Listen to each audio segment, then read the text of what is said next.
Bismillahirrahmanirrahim. Assalamualaikum warahmatullahi wabarakatuh. Alhamdulillahi rabbil alamin. Wassalatu wassalamu ala rasulillahil karimil amin.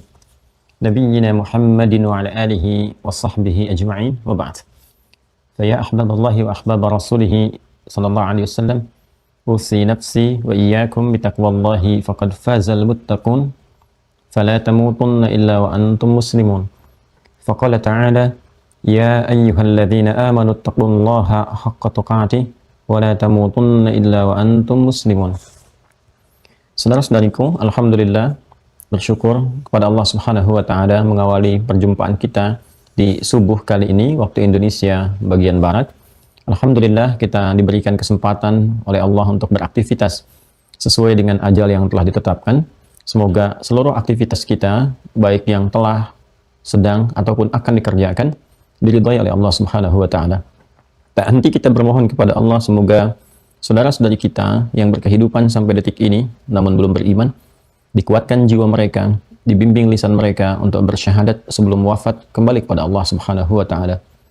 Kita juga bermohon semoga para pelaku maksiat dan boleh jadi kita termasuk di antaranya diberikan kelembutan hati di dalam jiwa kita untuk mau bertobat, meniti jalan kebaikan, hayatan thayyibah, dan semoga kita semua wafat dalam keadaan husnul khatimah insyaallah. Mari kita lanjutkan bahasan kita di pertemuan kali ini untuk menampilkan contoh orang-orang yang telah mendapatkan kenikmatan iman dalam jiwa mereka. Seperti di pertemuan yang lalu kita uraikan bahwa orang-orang ini memiliki satu gambaran perilaku yang sangat mengagumkan. Tidak ada ucapan, sifat, sikap, tindakan kecuali semua itu keluar karena dorongan iman mereka, dan puncaknya adalah cinta mereka kepada Allah dan Rasul-Nya. Siapakah orang-orang ini yang mendapatkan halawatul iman, kenikmatan iman? Al-Imam Al-Bukhari kemudian menampilkan bahasan ini setelah menguraikan tentang bab halawatul iman yang telah kita ulas di pertemuan yang lalu.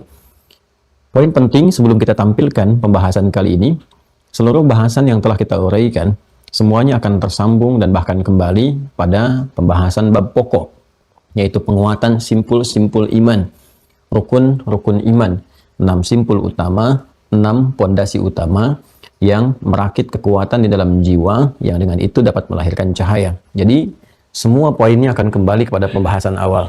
Karena itulah bagi Anda yang baru bergabung di pertemuan kita saat ini, kami sangat menyarankan agar juga mengkaji apa yang telah kita uraikan. Anda dapat tersambung kepada web, atau kalau ingin menyimak secara umum, dapat juga nanti terhubung ke YouTube-nya Mira, seperti logo yang terlihat di belakang kami pada saat ini. Dan itu kuncinya.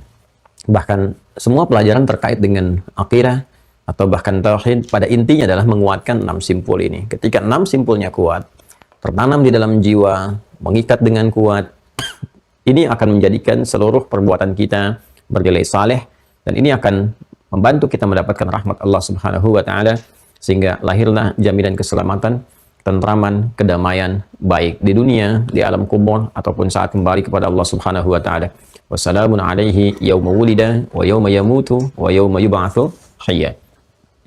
Baiklah, kita akan melihat siapa di antara tipikal sahabat-sahabat Rasulullah SAW yang telah mendapat penguatan iman itu, kesempurnaan ikatan dalam 6 rukun itu, dengan melanjutkan bahasan kita masih di halaman ke-24 dalam pembahasan Kitabul Iman, subbab yang ke-10, dan kami telah upload ini di dalam web yang terhubung ke Mira. Jadi teman-teman yang telah mengaktifkan akun bisa langsung download ya, download kemudian silahkan di print out, atau tetap berada di perangkat digitalnya, tapi bisa tersambung dengan pertemuan kita di saat ini. Jadi kalau saya bacakan, Anda juga bisa bersama-sama menyimak dan mengetahui, baik bacaan ataupun nanti dari sisi pemahaman.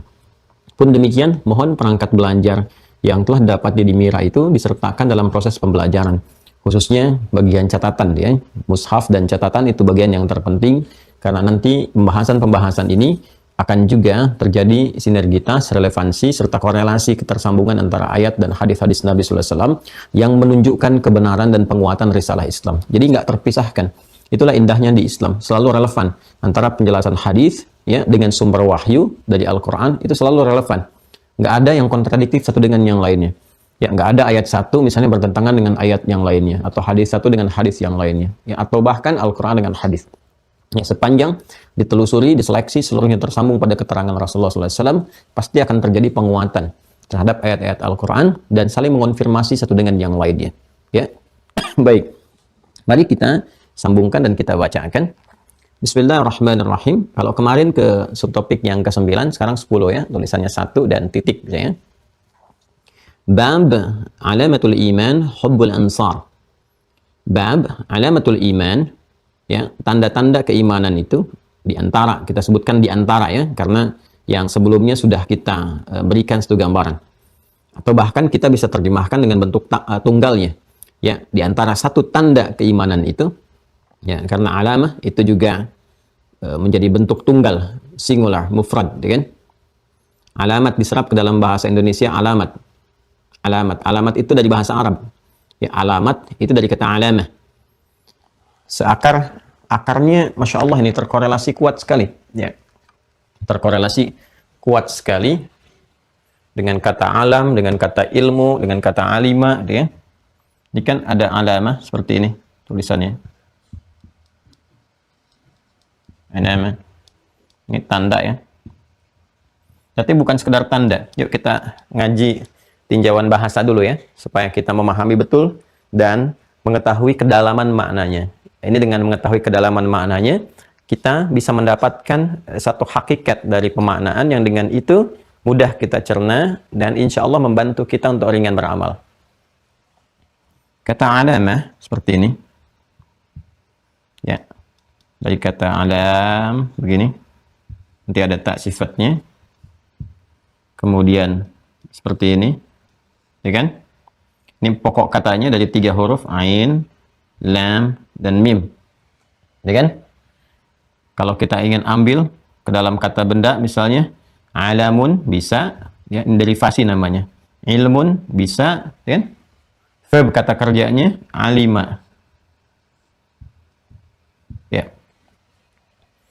Kemudian, juga, ini tadi saya katakan, kalau ini noun kata bendanya, isim.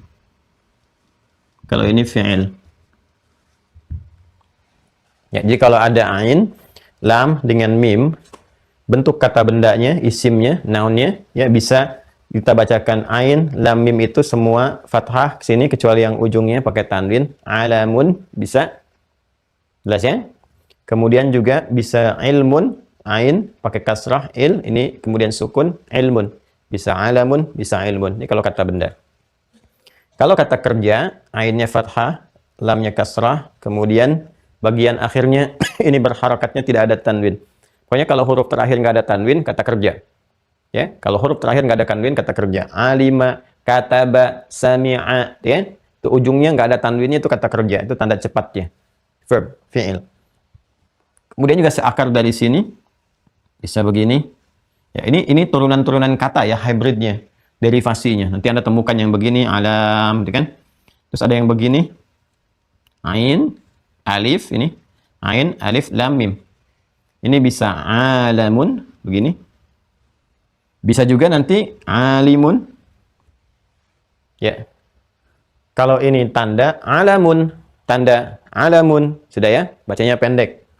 Ya kan? Kalau yang semacam ini, alam. Ya, segala yang meliputi tanda-tanda itu. Bahkan diserap ke dalam bahasa Indonesia jadi alam.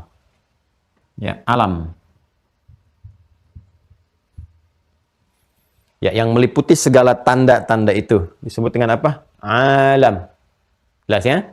Kenapa alam disebut dengan alam? Karena di dalamnya, di dalam alam ini Allah Subhanahu wa taala menebarkan tanda-tanda kepada hambanya untuk mampu mengenal Allah, mampu mendekat kepadanya. Tanda-tanda yang dikumpulkan di alam ini disebut ayat namanya. Ya, ada ayat. Baik di daratan ada ayat, di dalam hewan ada ayat, di tumbuhan ada ayat, di langit ada ayat, di bumi ada ayat. Gitu kan? Kalau kita kumpulkan semua yang menghimpun tanda-tanda ini disebut alam namanya, alamun. Kalau semua alam ini dikumpulkan, hewan kan banyak tuh, makanya kita sebut ada alam hewan. Alam binatang, gitu kan? Alam tumbuhan. Kalau dikumpulkan semua jenis alam ini disebut alamin namanya. Nah, Ini jamaknya alamin. Seperti ini kurang lebih. Ya. Kalau kita ingin cakup semuanya tanpa kecuali, ya, semua alam yang ada, hewan, tumbuhan, jin, macam-macam, langit, bumi, segala yang ada di isinya, semua pakai alif lam istighraq. Jadi alif lam itu ada yang mencakup ma'rifah khusus tertentu, ada yang istighraq, mencakup semua tanpa kecuali. Seperti di dalam kata alhamdu, ya. Di dalam ayat alhamdulillahirabbil alamin, alif lamnya istighraq. Karena itu kita artikan segala puji, semua tanpa kecuali. Ini kalau kita ingin tambahkan, gunakan alif lam di depannya, al-alamin, semacam ini. Kalau sudah al-alamin, mencakup semua tanpa kecuali, semua yang tercipta, semua yang berkehidupan. Ya, jadi kalau kita ingin ini bentukan jam'ul jama', ini sudah jama' sebetulnya alam ini, karena mencakup ya semua tanda-tanda keadaan, tapi dicakup di satu sisi saja. Misalnya kita ingin katakan alam hewan, ya semua hewan tercakup, jama', semuanya tanpa kecuali. Ya, di alam tumbuhan, semua tumbuhan dengan ragamnya, jenisnya, genusnya, macam-macam dan sebagainya. Tapi kalau kita ingin satukan semuanya, alam ini, alam ini, alam ini, maka jam'ul jama', menjamakkan jama' jadi al-alamin. Seperti ini. Nah, kita kembalikan dulu ke sini. Alam, kenapa disebut dengan alam? Ya kan? Ya, karena makna asalnya adalah tanda, gitu kan? Nah, kenapa disebut dengan alam? Karena di dalam himpunan itu tadi Allah letakkan tanda-tanda yang dengan tanda-tanda itu mampu mendekatkan dan mengenalkan hamba kepada Allah Subhanahu wa taala. Ya, dan tanda itu yang dihimpun itu disebut ayat namanya. Ya, makanya di langit ada ayatnya Allah. Kemudian juga di mana lagi? Di lautan ada ayatnya Allah. Di daratan ada ayatnya Allah. Akan ditampakkan. Dan dengan semua itu kita belajar menganalisis, melihat siapa yang mampu menciptakan langit tanpa tiang, siapa yang ngatur peredaran. Ya, dari mulai planet-planet, asteroid, semua benda langit, dan seterusnya. Di lautan semakin menyelam ke dalam, semakin menemukan satu kedahsyatan yang mengagumkan. Siapa pencipta itu semua? Kadang-kadang ditampakkan, kok bisa awan membentuk lafaz Allah? Kok bisa dibelah satu tumbuhan, buahnya dibelah, kok ada lafaz Allahnya? Itu tanda-tanda yang semakin nyata, semakin mendekatkan pada diri kita. Karena itulah kemudian kita contohkan di Quran surah ketiga Ali Imran, ayat 190. Allah berfirman, "Inna fi khalqis samawati wal ardi wa ikhtilafil laili wan nahar la ayatil li ulil albab." Ayat, ya. Balik penciptaan langit dan bumi, pergantian siang dan malam, ya. Ada orang-orang namanya ulul albab yang cepat menangkap esensi. Dia mampu melihat kepada kedalaman maknanya, bukan hanya melihat oh bintang indah sekali ya kalau di malam hari, rembulan kok bisa berganti-ganti bentuk terlihatnya gitu ya. Ya, dan seterusnya. Nah, itu masih biasa. Ulul albab itu begitu melihat tahu esensi. Ya, Rabbana ma khalaqta hadza batila. Enggak mungkin ada yang bisa mencipta membuat seperti ini kecuali yang hak. Ya, yang mencipta, merawat, memberikan kebutuhannya, mengatur dengan sempurna dan menampakkan tanda di dalamnya untuk mendekat kepadanya. Lihat alam, kenal Allah. Lihat tumbuhan, lihat hewan beragam, main keragunan, main kebun binatang, taman safari, macam-macam. Yang terlihatnya semua Allahu Akbar. Begitu beragam, begitu sempurna penciptaan ini. Bahkan di antara mereka ada yang langsung berzikir, diperdengarkan kepada kita. Sehingga Al-Quran mensupport kita untuk meriset. Afala yanzuruna ilal ibili kaifa khuliqat. Apa enggak pernah ada orang mau riset bagaimana unta diciptakan? Ya, apa bedanya unta dengan ini, dengan itu, dan sebagainya. Dia melihat. Nah, memberikan satu perawatan, kemudian perhatian, pemenuhan kebutuhan untuk menunjuk aspek ketuhanan kepadanya, maka namanya disebut dengan Rabb, nama Tuhannya. Rabb. Jelas ya? Keadaan memperkenalkan di balik penciptaan, segala yang perawat, itu rububiyah namanya. Ya, zat yang kita kemudian kenali lewat tanda-tanda itu disebut Rabb namanya, yang merawat, memberikan perhatian dan sebagainya. Rabb namanya. Ya. Kalau kita ingin satukan, ini nih, yang merawat semua alam, memberikan perhatian, menjaga kestabilan, menciptanya, merawatnya dan sebagainya, kita katakan Rabbul Alamin. Ya kan? Kalau Anda ingin bertanya siapa pencipta itu, Anda riset, Anda cari, silahkan. Anda temukan. Ya, di setiap kitab-kitab, buku-buku, referensi, macam-macam, cari kalimat yang langsung menegaskan. Ya, saya yang merawat semua itu. Ya kan? Ini yang merawatnya, ini yang menunjukkannya, ini yang mendapatkannya, sehingga layak untuk dipuji. Ya, ya wajar untuk dipuji, mendapatkan semua pujian. Ya, dia yang menciptakan, dia yang merawat, memberikan perhatian, ya, kemudian menyembuhkan tatkala ada sakit, ya, menyeimbangkan dan sebagainya. Jadi wajar kalau ada semua kebaikan di alam ini, semua pujian diarahkan kepadanya. Nggak ada peran kita di dalamnya karena kita pun tercipta olehnya, dirawat olehnya, ya kan? Maka kalau kita ingin katakan semua pujian tanpa kecuali, semua diarahkan, maka kita ungkapkan dengan kata alhamdu, alif lam, ha, mim, dal. Alif lamnya berfungsi istighraq untuk menyamakan dengan alif lam di sini. Jadi seimbang, ada kesetaraan. Di fungsi alif lam di al-alamin sama dengan fungsi alif lam di alhamdu. Keseimbangan dari segi huruf dan katanya. Jelas ya? Nah, siapa pemilik ini? Ya, siapa kemudian yang layak mendapatkan pujian? Ya, Anda tinggal cari aja kata yang setara dengan ini. Ya, coba cari yang ada alhamdulillah, ada rabbil alaminnya, temukan di mana. Maka setiap hari kita katakan 17 kali tanpa kecuali, 17 kali. Awas ya, 17 kali, tidak kurang dari itu. 17 kali. Ya, apa yang kita katakan? Alhamdulillah, siapa yang punya? Lillah. Ya? Apakah sampai situ selesai? Ini Rabbil Alamin. Belum. Rabbil Alamin. Alhamdulillah, ya Rabbil Alamin. Kita mengucapkan itu 17 kali kan dalam sehari. Ya kan? Dalam sholat kita untuk mengukuhkan, menetapkan bahwa hanya Allah Rabbul Alamin. Hanya Allah pemilik semuanya, pemilik segalanya, yang merawatnya, menyeimbangkannya, memberikan perhatian, dan sebagainya. Sehingga yang layak untuk dipuji, dan pujian tertinggi itu dalam sholat. Ya, makanya sholat disebut Alhamdulillah. Ya, ingat ya? Salat disebut dengan apa? Alhamdulillah. Karena dalam salat kita memuji Allah Subhanahu wa taala sekaligus mengikrarkan pujian itu untuk menuhankannya. Ya, karena itu ketika kita tahiyat menunjukkan semua segalanya itu adalah puncak pengabdian kita kepada Allah. Nanti di fikih salat kita dalami lebih jauh. Tapi ingin saya katakan bahwa ketika disebutkan turunan semua kata ini, puncaknya adalah bukan sekedar tanda, tapi tanda yang mendekatkan diri kita kepada Allah Subhanahu wa taala. Nah, kalau kita ingin teruskan teman-teman sekalian, dari kata alam, ya, ini kan karena akarnya sama dari kata kerja ini, bahkan hurufnya pun serupa, huruf penyusunnya sama, ya kan? Huruf penyusunnya sama, lihat, alamun sama dengan alima, ya kan? Huruf penyusunnya ain, lam dengan mim. Ini memberikan kesan kepada kita kalau alima, kata bendanya ilmun, diterjemahkan oleh kita, ya, dengan nama ilmu atau pengetahuan. Jadi kalau kita ingin sambungkan, ini dahsyatnya bahasa Arab nih begini, kalau kita mengaji ini dalam sekali, udah keluar dari semua bagian tarikan nafas, di setiap tempatnya keluar huruf, jadi mewakili semua bagian tempat huruf, sifat-sifat huruf, keterkaitan maknanya juga dalam.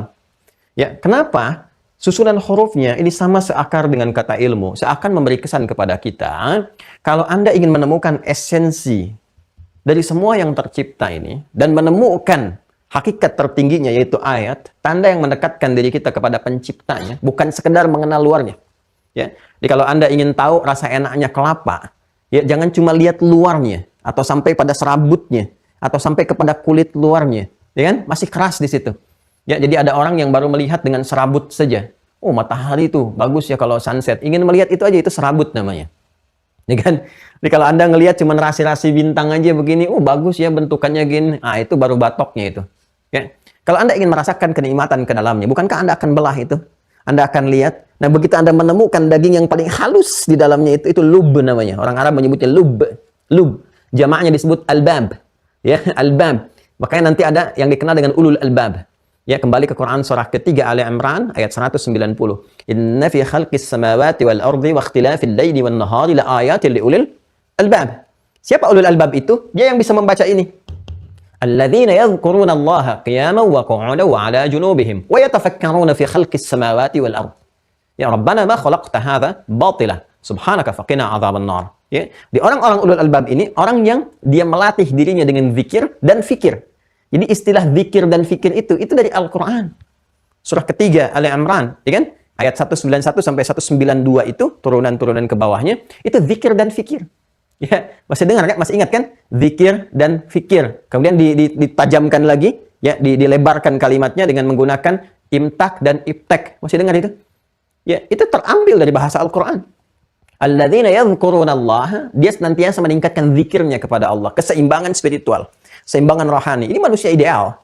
Ya, karena ada keseimbangan antara spiritualnya di dalamnya, rohaninya dengan jasmaninya. Ya, bahkan akalnya, wa yatafakkarun, dia senang riset, senang baca, meluaskan literasi, baca. Jadi ini ayat-ayat yang mensupport kita untuk meriset segala yang ada di alam ini. Silahkan, umat Islam itu punya semua pondasi-pondasi ilmunya, pondasi ayatnya, riset yang ada di langit. Yang mempraktekkan siapa? Ya, jadi hasanah dulu ini yang pernah dikembangkan, dibawa prinsip keilmuan ini, cuman kan disimpan semua ayat-ayat yang terkait dengan ini, dibawanya saripatinya aja. Maka kebiasaan riset berkembang, termasuk di barat sekarang, banyak riset dan seterusnya. Ya, sudah mulai menggali. Kemarin saya baca itu sudah mulai sekarang menganalisis matahari. Ya, masih di jarak 10 juta, targetnya di jarak 5,9 juta, itu yang saya lihat itu. Ya, sekarang masih ada di bagian terluar, tapi sudah masuk ke coronanya itu. Dan mereka sudah meriset itu, ya dahsyatnya diuji dulu di satu lab di Prancis itu. Ya, NASA kemudian menerbangkan deh. Ya, itu kemarin sukses mereka. Ya, dan sudah bisa mengamati itu, walaupun dari skala yang masih cukup jauh, jarak 10, sekian juta kilometer, tapi itu sudah cukup untuk memberikan sebuah citra bahwa ini loh, riset. Dan kita itu manusia riset. Orang Muslim itu orang periset. Yang basicnya itu pengetahuan, ilmu. Ya, jadi kalau Anda ingin mendapatkan satu esensi dari alam ini, ya ingin tahu hakikat tentang ayam, tentang unta, tentang macam-macam, riset. Ya, dan itu seharusnya mengantarkan kita kepada zikrullah, itu tingkat tertingginya. Jadi kalau hanya ingin meriset tentang sapi, ayam, di mana daging yang paling lezatnya, mengandung lemaknya, ininya, itunya, ini belum sampai kepada level ulul albab. Ya, tapi ketika Anda sampai kepada satu kekaguman luar biasa yang menghadirkan penghambaan sampai Anda mengatakan Rabbana ma khalaqta hadza batila. Siapa yang mampu mencipta ini nih? Ya, Anda ingin riset nyamuk, semut ini saja, Allahu Akbar, Masya Allah, ini strukturnya macam-macamnya, terus dipelajari.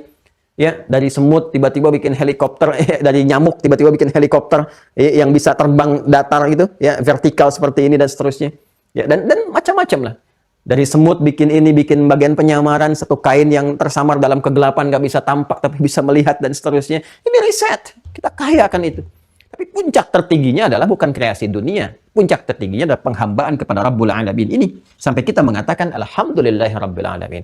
Makanya orang Islam itu profesi apapun, ya, kalau dia jadikan profesinya untuk mendekatkan dirinya, untuk mengenal di alam ini, mendekatkan dia, untuk zikrullah, maka sholatnya pasti akan khusyuk. Dan itu yang dia nantikan dalam sholat itu, untuk mensyukuri apapun yang dia lakukan dalam kehidupan.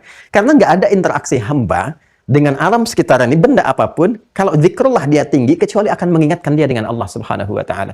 Ya, jalan, dia lihat ke atas, Masya Allah.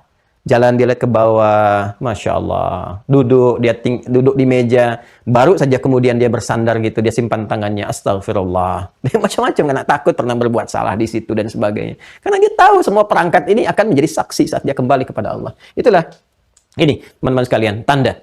Nah, jadi ini ruangnya, ini jamaknya, supportnya pakai ilmu. Jelas ya?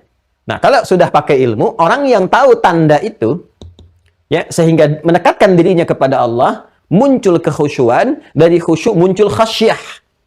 Ini dalam sekali ya, tapi itu menarik sih. Jadi saya senang sekali kalau ngaji begini nih. Ya, jadi orang yang sudah tahu esensi itu, ya kan? Kemudian muncul kekhusyuan, menikmati dalam penghambaan kepada Allah itu sehingga melahirkan sifat khasyah. Itu disebut alim namanya. Pemiliknya disebut alim. Tuh, ada alam, ada alim.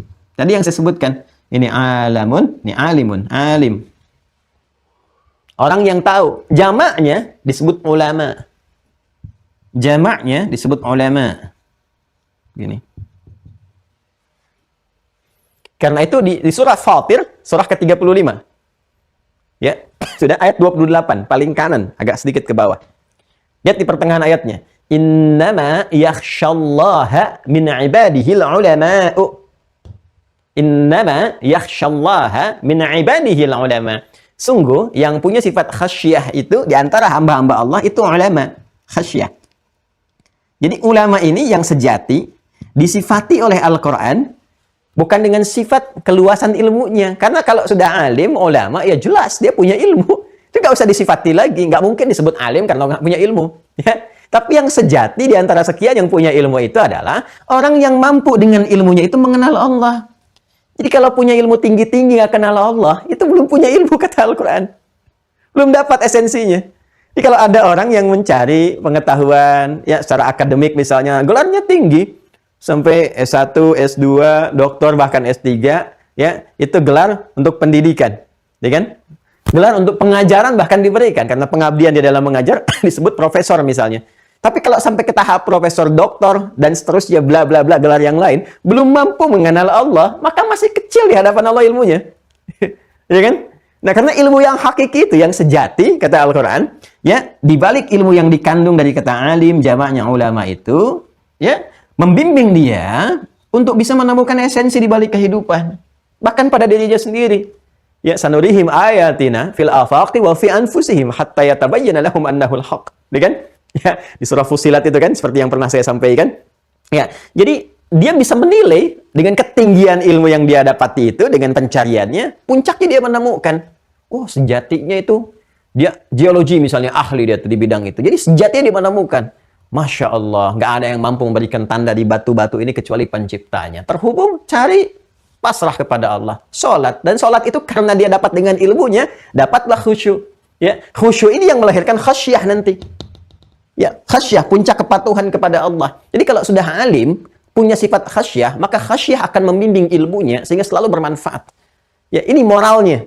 Moral hazardnya itu ada di sini, sifat khasyahnya. Jadi nggak ada para ulama itu kalau benar-benar sejati, ya ahli ilmu yang benar, nggak akan pernah menggunakan ilmunya pada maksiat karena ada sifat khasyah di dalamnya. Jadi apa yang keluar di ilmunya itu manfaat, apapun itu. Baik di umum misalnya, dia ahli hukum, ahli ekonomi misalnya, ya atau apapun yang terkait dengan kehidupan kita di biologi kah, fisika kah, gitu kan? Ya atau bahkan astrofisika dan sebagainya. Di semua yang keluar dari dirinya sepanjang punya sifat khasyah, apa sih manfaat yang bisa ditampilkan? Dan itu yang dibutuhkan. Makanya orang Islam dulu, miniatur masa keemasan itu orientasinya semua ibadah, karena punya sifat khasyah. Apa yang bisa ditampilkan dari orang yang pakar di bidang ini, pakar bidang ini, pakar bidang ini. Karena itu dengan sendirinya, tempat yang dia tinggali maju, negaranya maju, menghasilkan peradaban, karena semua mengabdi. Ya? Bukan hanya dihadirkan dalam satu semboyan gitu. Ya, hidup-hidupkan ini, jangan cari hidup di sini. Bagus, betul. Ya kan? Ayo mengabdi untuk kepentingan ini, kepentingan itu. Bagus, betul. Tapi dasarnya semua akan ke sini. Kalau ini tidak tertanam di dalam jiwa, nggak akan muncul itu. Nggak akan muncul. Ini hakikatnya ada di sini. Innama yakhshallaha min ibadihil ulama. Dan tahukah Anda surat Fatir? Surat Fatir dibukanya dengan kata apa? Ya, coba lihat ayat pertamanya. Alhamdulillah. Ini. Alhamdulillahi fatiris samawati wal ardi ja'ilil malaikati rusulah. Ya, uli ajnihatin mathna wa thulatha wa ruba'. Ada ayatnya? Quran surah 35 ayat 1-nya. Coba lihat tuh. Di mana Anda temukan ayat-ayat dalam satu kitab atau bahkan yang disucikan yang punya korelasi seperti ini. Ya. Dan fatir itu artinya apa? Fatir itu kan yang menciptakan dan melekatkan fitrah di dalamnya. Ya kan? Jadi Allah ingin menegaskan bahwa aku yang menciptakan langit, menciptakan bumi dan melekatkan fitrah di dalamnya. Fitrah apa? Rububiyah. Perawatan, pemberian perhatian, ya penjagaan, keseimbangan, sekaligus menanamkan ayat di dalamnya engkau bisa riset, yang dengan riset itu mampu mendekatkan dirimu kepada Allah, punya pengetahuan, lahir sifat khasyah. Sehingga dalam ibadah khusyuk, dalam aktivitas bermanfaat. Alhamdulillahi fatiris samawati wal ardi, ja'ilil malaikati rusulah, uli ajnihatin mathna wa thulatha wa ruba'. Masya Allah kan? Ya, ini dibuka dengan alhamdulillahi rabbil alamin. Muncul ulama di surah Fatir, ayatnya dibuka dengan alhamdulillah. Ya, maka nanti kalau kita gali lagi, Masya Allah, ya itu Allahu Akbar, indah sekali. Jadi saat membuka penciptaan dengan Alhamdulillah, saat menutup juga Alhamdulillah, kan? Saat masuk surga kalimatnya pun Alhamdulillah, disambut pun dengan Alhamdulillah. Karena nggak ada semua hal terjadi kecuali atas izin Allah. Karena itu semua pujian kembali kepada Allah Subhanahu Wa Taala. Jelas ya? Nah kalau kita ingin kumpulkan ini, teman-teman sekalian, yang tadi kan alim nih, jamaknya ulama. Kalau kita ingin bentuk superlatif untuk mengumpulkan semua itu, maka naikkan dengan bentuk ini dan berikan tasydid. Ya alam, jadi berikan tasydid. Alam. Ya. Sudah? Ini semua kaitan-kaitan nih. Alam. Ya, apalagi kalau sudah pakai ta, alamah. Itu ada yang pakai ta, ada yang tidak pakai, ada yang pakai tasydid, yang enggak pakai tasydid. Kalau sudah begini nih, alamah. Kalau alam, bentuk superlatif dari sini. Alim. Ya. Sudah ke alam, artinya lebih tinggi lagi derajatnya. Ya, kalau sudah mengumpulkan semua keadaan, karakter, sifat, ya tanda-tanda dan sebagainya, itu pakai ta di ujungnya. Alamah. Oh, kalau sudah alamah itu artinya bentuk superlatif. Tertinggi dari seorang hamba yang mampu menguasai ya berbagai disiplin ilmu yang sangat dalam, yang dengan itu dia bisa membaca esensi. Dia tahu arahnya kemana. Dan puncaknya penghambaan kepada Allah. Jadi kalau ada alamah kurang ibadahnya, alamah kurang zikirnya, itu bukan alamah namanya. Karena alamah itu asalnya adalah yang banyak ilmunya, banyak pengetahuannya, dan paham mengerti arahnya kemana. Ini esensinya ke sini. Saat yang bersamaan dia praktekkan itu untuk mendapatkan kekhusyuan dan khasyah dari Allah Subhanahu Wa Taala. Ini intinya. Nah, kalau Anda ingin mengambil tanda-tanda standarnya, kalau kita kumpulkan semua sifat tanda-tanda tadi, bukan ke orangnya, ya kan? Nah, jadi kan ini ada ayat, jamakkan jadi ayat, gitu kan? Nah, kalau ayat sini karakternya ingin kita kumpulkan, tandanya dikumpulkan, kan? Yang dengan itu bisa kita baca untuk mendekat kepada Allah, tinggal tambahkan ta seperti ini dan hilangkan bentuk tasydid di sini yang tadi alamah jadi alamah seperti ini.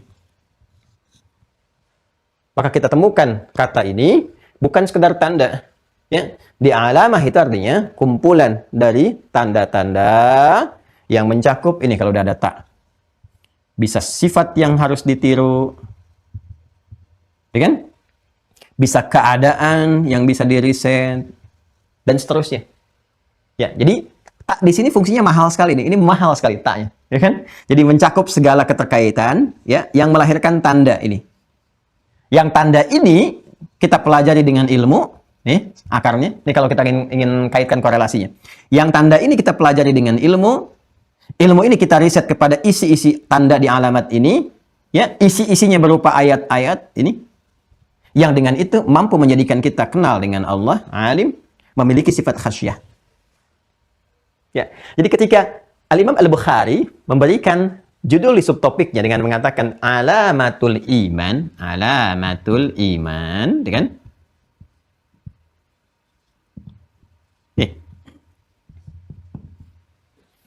Seakan memberi kesan kepada kita bahwa di pembahasan ini ada tanda.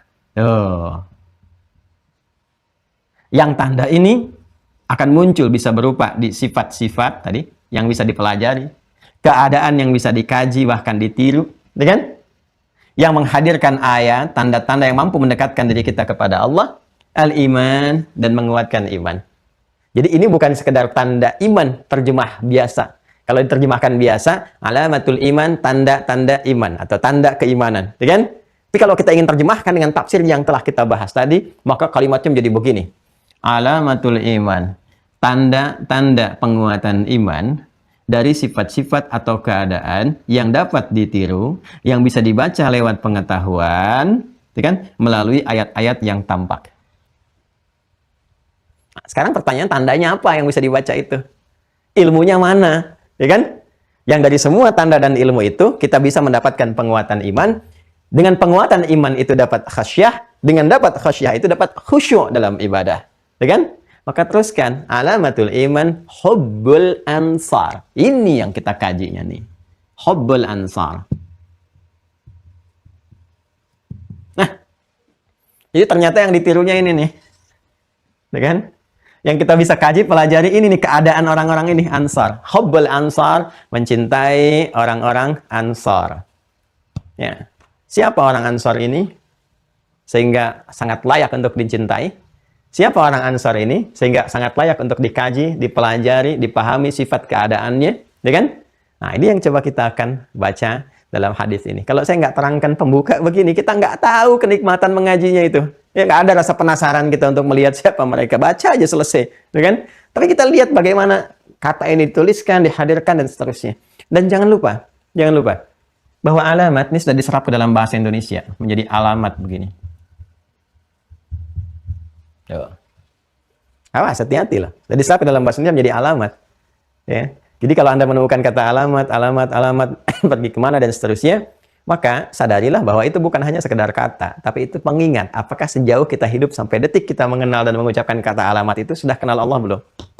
Sudah khusyuk belum dalam salatnya? Sudah punya sifat khasyah belum dalam berkehidupan? Betapa banyak kita mencari alamat, tapi sedikit alamat itu yang mendekatkan kita pada tujuan hidup kita. Bukankah fungsi alamat mendekatkan kita pada tujuan? Anda kenal dan tahu, bisa melacak alamat Ustadz Adi, Anda lebih dekat ke tujuan. Tapi hakikat dari kehidupan adalah mengenal pencipta kita. Betapa sering kita mencari alamat, tapi semakin sering kita menjauh dari alamat yang sesungguhnya. Maka setiap orang yang mencari alamat, hakikat tujuan utamanya adalah capaian tertinggi yang mendekatkan dia kepada Allah Subhanahu wa Ta'ala. Itu puncaknya. Ayo dikemas aja, bikin status tuh. Ya. Nah, sekarang yuk kita lihat ya. Ya. Bismillahirrahmanirrahim. Bab alamatul imani hubbul ansar. Subtopik pembahasan tanda keimanan itu. Jadi saya terjemahkan langsung dengan tadi tafsir yang kita bawa ya.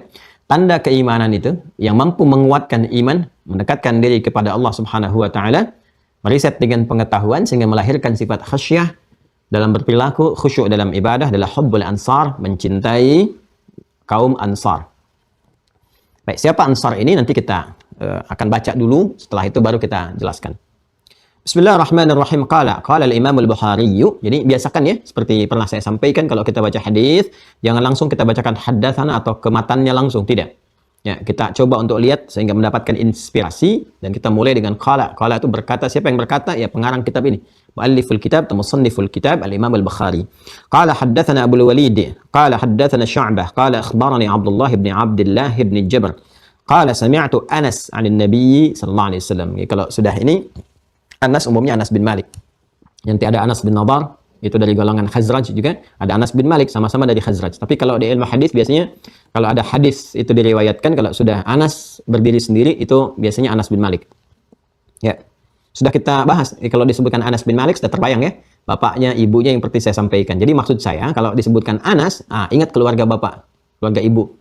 Ya, keluarga saya juga, lihat anaknya sekarang gimana, udah dekat dengan Allah belum, udah sholat belum, udah bangun belum, ya kan? Dan suami istri ini seperti sederhana, tapi kalau ngaji hadis itu benar, enak itu. Ingat ini, ingat sahabat ini, jadi inspirasi kan? Anin Nabi sallallahu alaihi wasallam, dari Nabi sallallahu alaihi wasallam, qala, beliau bersabda, ayatul iman, tuh persis apa yang saya sampaikan. Jadi di sini hadis Nabi, kalimat Nabinya langsung menunjuk ayatnya. Ya, tidak lagi menggunakan alamat, tapi langsung to the point. To the essence, gitu kan? Kepada titik esensialnya. Jadi Nabi langsung ya mengungkapkan dengan kata ayatnya langsung, ayatul iman.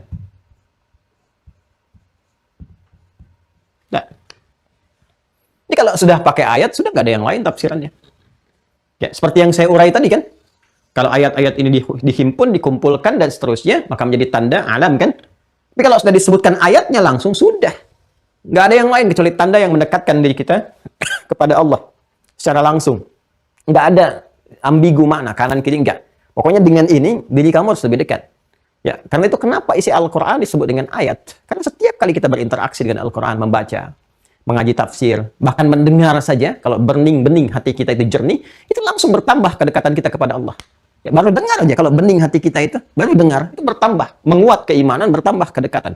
Ya, bertambah kedekatan itu disebut tawakal namanya. Takorubnya mendekati, ya, tapi kalau sudah tersambung, terhubung, sehingga dengan takorub itu ada satu konektivitas ya yang sulit untuk digambarkan, tapi terasa gitu. Gemar menunaikan hukum-hukumnya, menjauhi larangan, terkoneksikan dengan baik. Itu tawakkul namanya. Dari tawakkal ya tawakkul. Ya, tawakkal ya tawakkalu, tawakkulan. Kita sebut dengan tawakal namanya. Tawakal. Nah, sekarang lihat di Quran surah ke-8 Al-Anfal, di ayat yang kedua itu. Ya, ini sering saya sampaikan, dan ini nampaknya harus wajib kita hafal karena sudah sering berulang-ulang saya sampaikan. Innamal mu'minuna alladzina idza dzukirallahu wajilat qulubuhum wa idza tuliyat 'alaihim ayatuhu zadatuhum imana wa 'ala rabbihim yatawakkalun. Sungguh ciri insan yang sejati itu, mukmin yang sejati, jika disebutkan nama Allah ada getaran dalam jiwanya, dan bila dibacakan kepadanya ayat-ayat Allah. Zadathum imana, bertambah keimanannya, wa 'ala rabbihim yatawakkalun, dan hubungan konektivitasnya kepada Allah semakin menguat. Ya, jadi kalau disebutkan ayat di sini, nah udah teman-teman sekalian, kalau sudah ada seperti ini, maka apa yang akan kita bahas harus mampu meningkatkan konektivitas kita kepada Allah, menguatkan iman kita. Ya, karena nanti ada ayat yang maktubun fis sudur, tertulis ya dalam lembaran-lembaran, masahib, mushaf. Ya, mahfudun fis sudur. Ya, ada yang tertanam dalam jiwa kita, terhafalkan. Jadi Al-Quran ini Masya Allah, mukjizat yang sangat sempurna sekali. Tertuliskan, kemudian juga bacaannya tertanam dalam jiwa, bisa kita keluarkan dalam lisan kita. Ya, dan perpaduannya semua sinergis. Apa yang dicatat, ya terkonfirmasi dengan yang dihafalkan. Apa yang dihafalkan terkonfirmasi dengan apa yang dicatatkan. Dan maknanya, ya makna yang tergambarkan dalam kehidupan. Ada pada diri kita sendiri. Jadi kalau kita ngaji Al-Quran, baca, ngaji, dan bahas tafsirnya, itu kita akan temukan tanda kebenaran, tanda ayat itu pada diri kita sendiri kita temukan. Karena di Al-Quran dibahas tentang diri kita. Ya, di alam, setiap kita lihat, oh ini tafsirnya.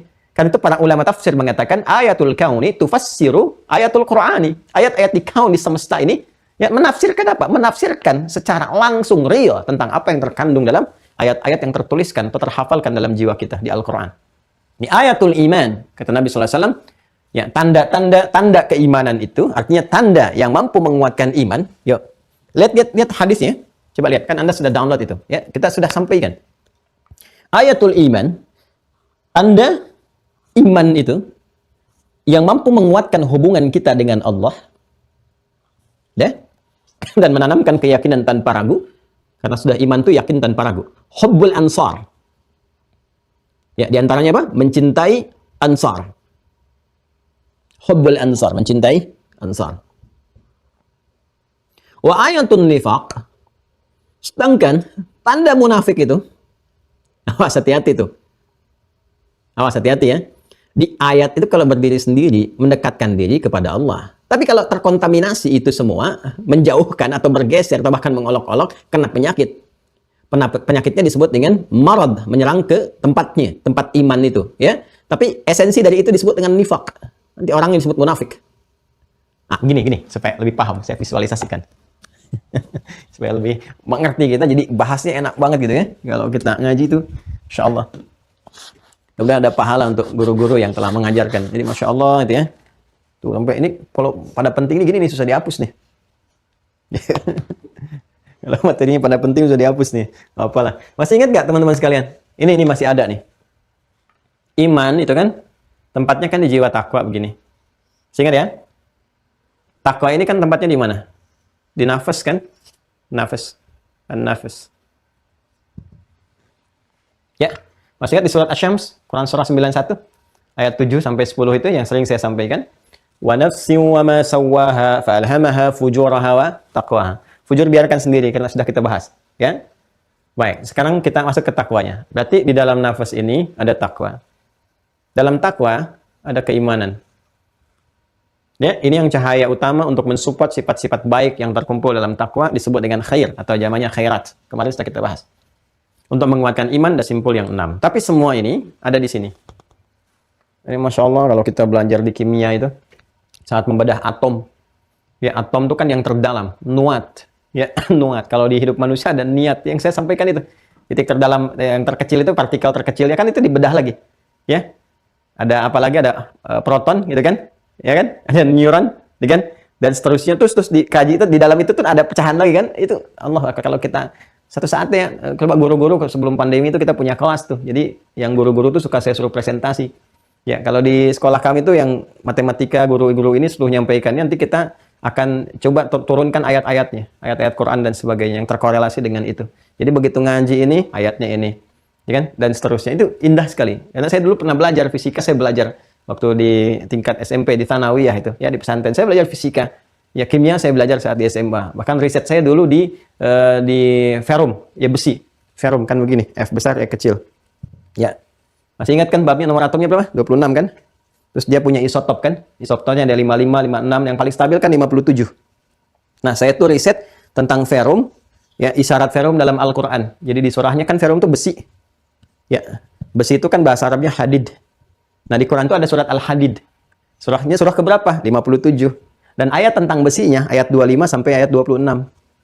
Gitu. Ini menarik sekali. Nomor atomnya 26, isotop yang paling stabil menjaga keseimbangan atomnya itu 57 isotopnya. Dan yang meriset menemukan ini namanya Jabir bin Hayyan.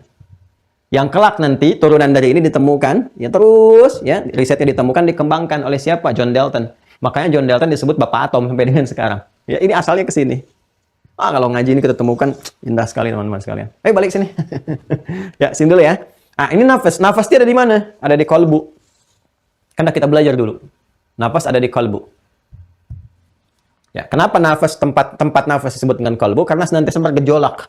Ya, pertarungan antara takwa dengan fujur, antara malaikat memberikan dorongan, motivasi, ya, atau support, dan setan yang memberikan provokasi. Nah, malaikat disebutkan 88 kali, setan 88 kali. Takwa 115 kali, nafsu 115 kali. Jadi kita tuh setiap akan bertindak terhadap sesuatu selalu bergulat dalam jiwa kita. Ya, apakah sholat dulu atau nonton dulu, gitu kan? Allahu Akbar, gak ada isya nih. Waduh, tapi ketinggalan Indonesia 2-1 nih.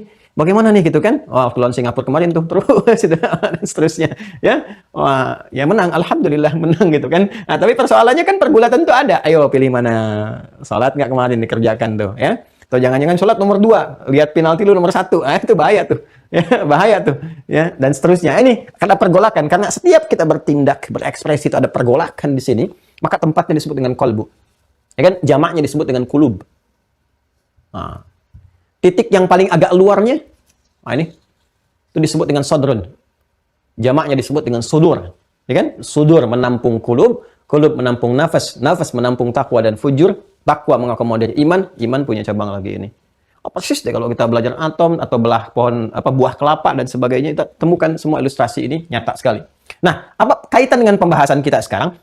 Nah, teman-teman sekalian, ini harusnya takwa ini kan mengarahkan pada yang positif, baik. Mengenalkan kita kepada Allah, mampu membaca sesuatu, memberikan respon, ditangkap oleh akal pikiran kita, menjadi ayat yang mendekatkan kita kepada Allah. Harusnya begitu. Cuma kalau kena penyakit, ayat ini bisa bergeser. Ya, untuk menunjukkan kepada kita ada tanda nih. Tanda apa? Tanda yang menjauhkan seseorang dari Allah. Ini bahaya nih. Harusnya dekat, tapi dicampuri itu, karena ini yang fujurnya diaktifkan, diikuti. Dorongan-dorongan setan. Ini aktif nih. Nah, ini kalau dia berdiri sendiri, bukan mensupport ke sini, seperti yang pernah saya terangkan. Kalau yang baru bergabung, tolong dilihat di video sebelumnya, ya, supaya konektivitasnya ada, relevansinya bisa cepat, ya, kesesuaiannya. Ini berdiri sendiri, alih-alih mensupport ke sini, berdiri sendiri, diikuti nih. Ya, bisikan-bisikan setan, was-was yang diikuti. Sehingga apa yang terjadi? Ada kontaminasi. Karena setan itu menggodanya dari sini dulu nih, dari sodron, jamaknya sudur. Jadi dia ingin memastikan apa yang masuk dengan yang keluar, di titik akhirnya dia goda. Dia yang masuk dari sini dia goda dulu supaya ke sini jadi racun. Yang keluar pun kalau di sini baik, di bagian pintu terakhir pun dia coba goda supaya keluarnya tetap buruk.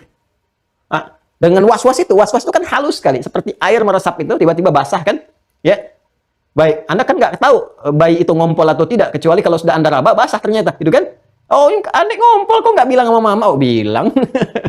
Nah, jadi udah ya, seperti itu meresap, itu was-was namanya. Ya, di surah An-Nas kan kita baca, alladzi yuwaswisu fi sudurin nas nih. Nah, dia tanamkan penyakit. Kalau ini racun masuk ke sini nih, ya, sehingga mengontaminasi dalam keadaan kolbunya, dia was-was berikan di sini, masuk sini jadi racun kan? Ya, ke dalam sini. Kalau sudah masuk ke kolbu, teman-teman sekalian, jadi penyakit nih. Penyakit yang menyerang kolbu disebut marad namanya. Marad. Untuk membedakan dengan penyakit yang menyerang fisik. Kalau ke fisik ini, bagian terluar, tangan dari kepala sampai ujung kaki ini, itu disebut daun namanya. Daun. Daun begini. Obatnya disebut dengan dawaun. Ya, di sini kita mendapatkan satu informasi, ya. Likulli da'in dawaun. Di setiap penyakit fisik kata Nabi sallallahu alaihi wasallam itu ada obatnya. Asal kita mau meriset, ya, hipotesa, eksperimen dan sebagainya, kita akan temukan itu. Pasti ada penawarnya. Kecuali kematian, kan? Itu. Ini riwayatnya. Nah, kalau menyerang kepada kalbunya untuk membedakan dengan yang fisik, maka disebut marad namanya. Ya, karena itu satu-satunya kitab suci yang memberikan penekanan pada perbedaan diksi ini itu cuma Al-Qur'an. Kalau Anda baca Al-Qur'an, Anda ingin melihat tentang penyakit dalam kalbu, jamaknya kan kulub, maka Anda akan temukan pasangan yang serasi, tidak pernah disebutkan daun, tapi ini maradun.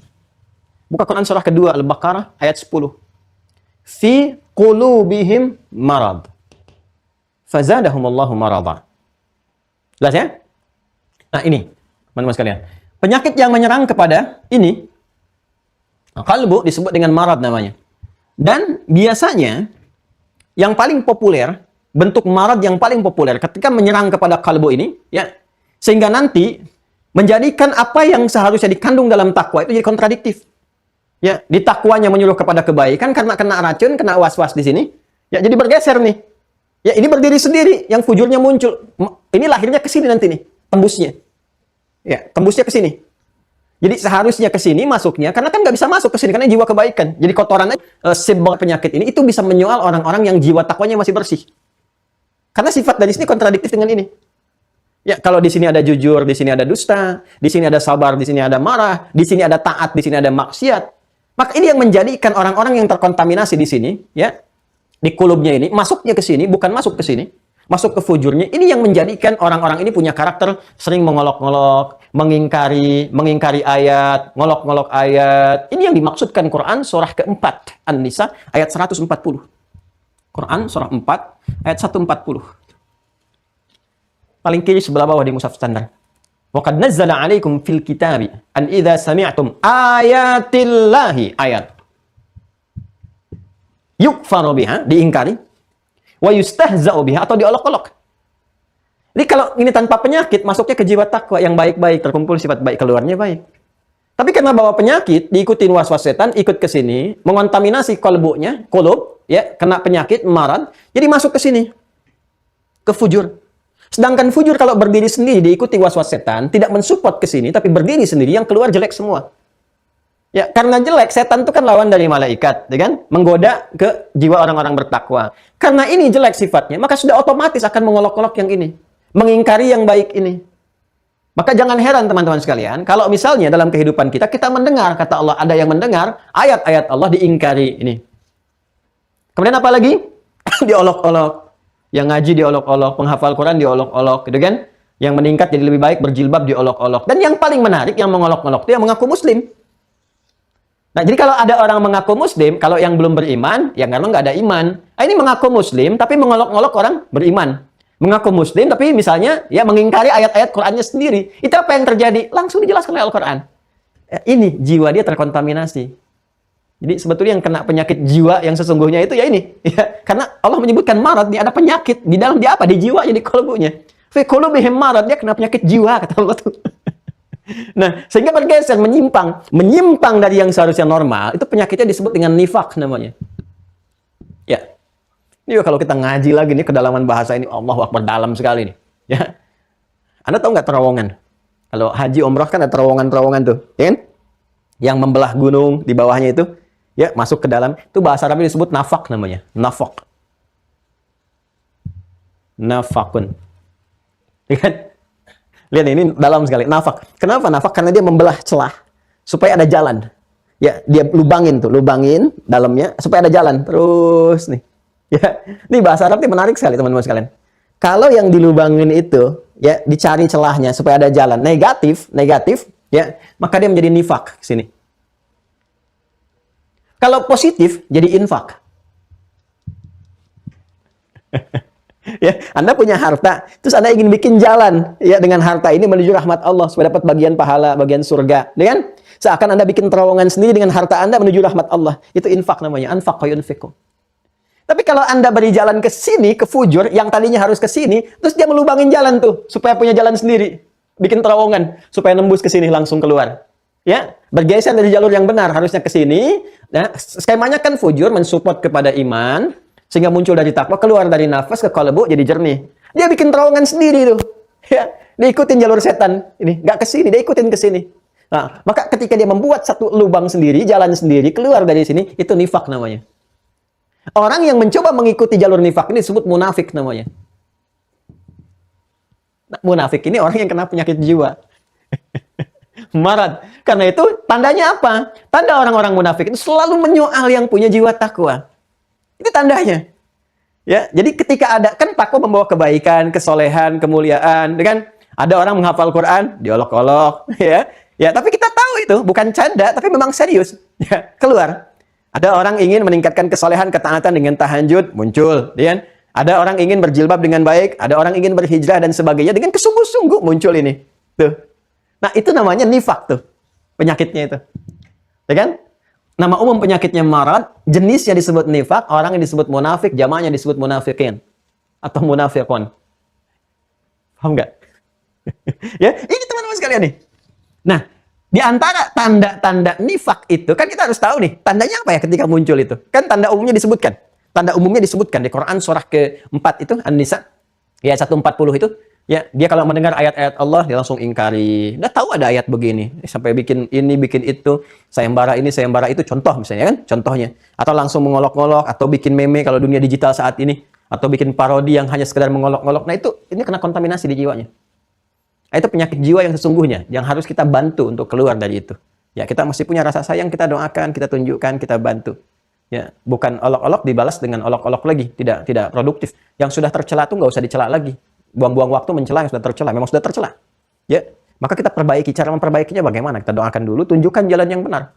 Ya, setelah itu ya tinggalkan. Allah aja nggak peduli, kenapa kita harus peduli? Ya sudah. Ya jadi ya sudah gitu kan. Ya, hati-hati loh kalau sampai Allah tidak peduli, bahaya itu. Karena sifat Allah itu sangat peduli dengan hamba. Ya kalau sampai ke level istidraj itu kan dibiarkan dalam kesesatan karena dia maunya sesat terus gitu. Ya hati-hati itu, hati-hati. Itu babnya tinggi sekali, babnya tinggi. Nanti ngajinya terpisah saja di bab itu. Ya, nah, kita masuk ke sini dulu teman-teman sekalian.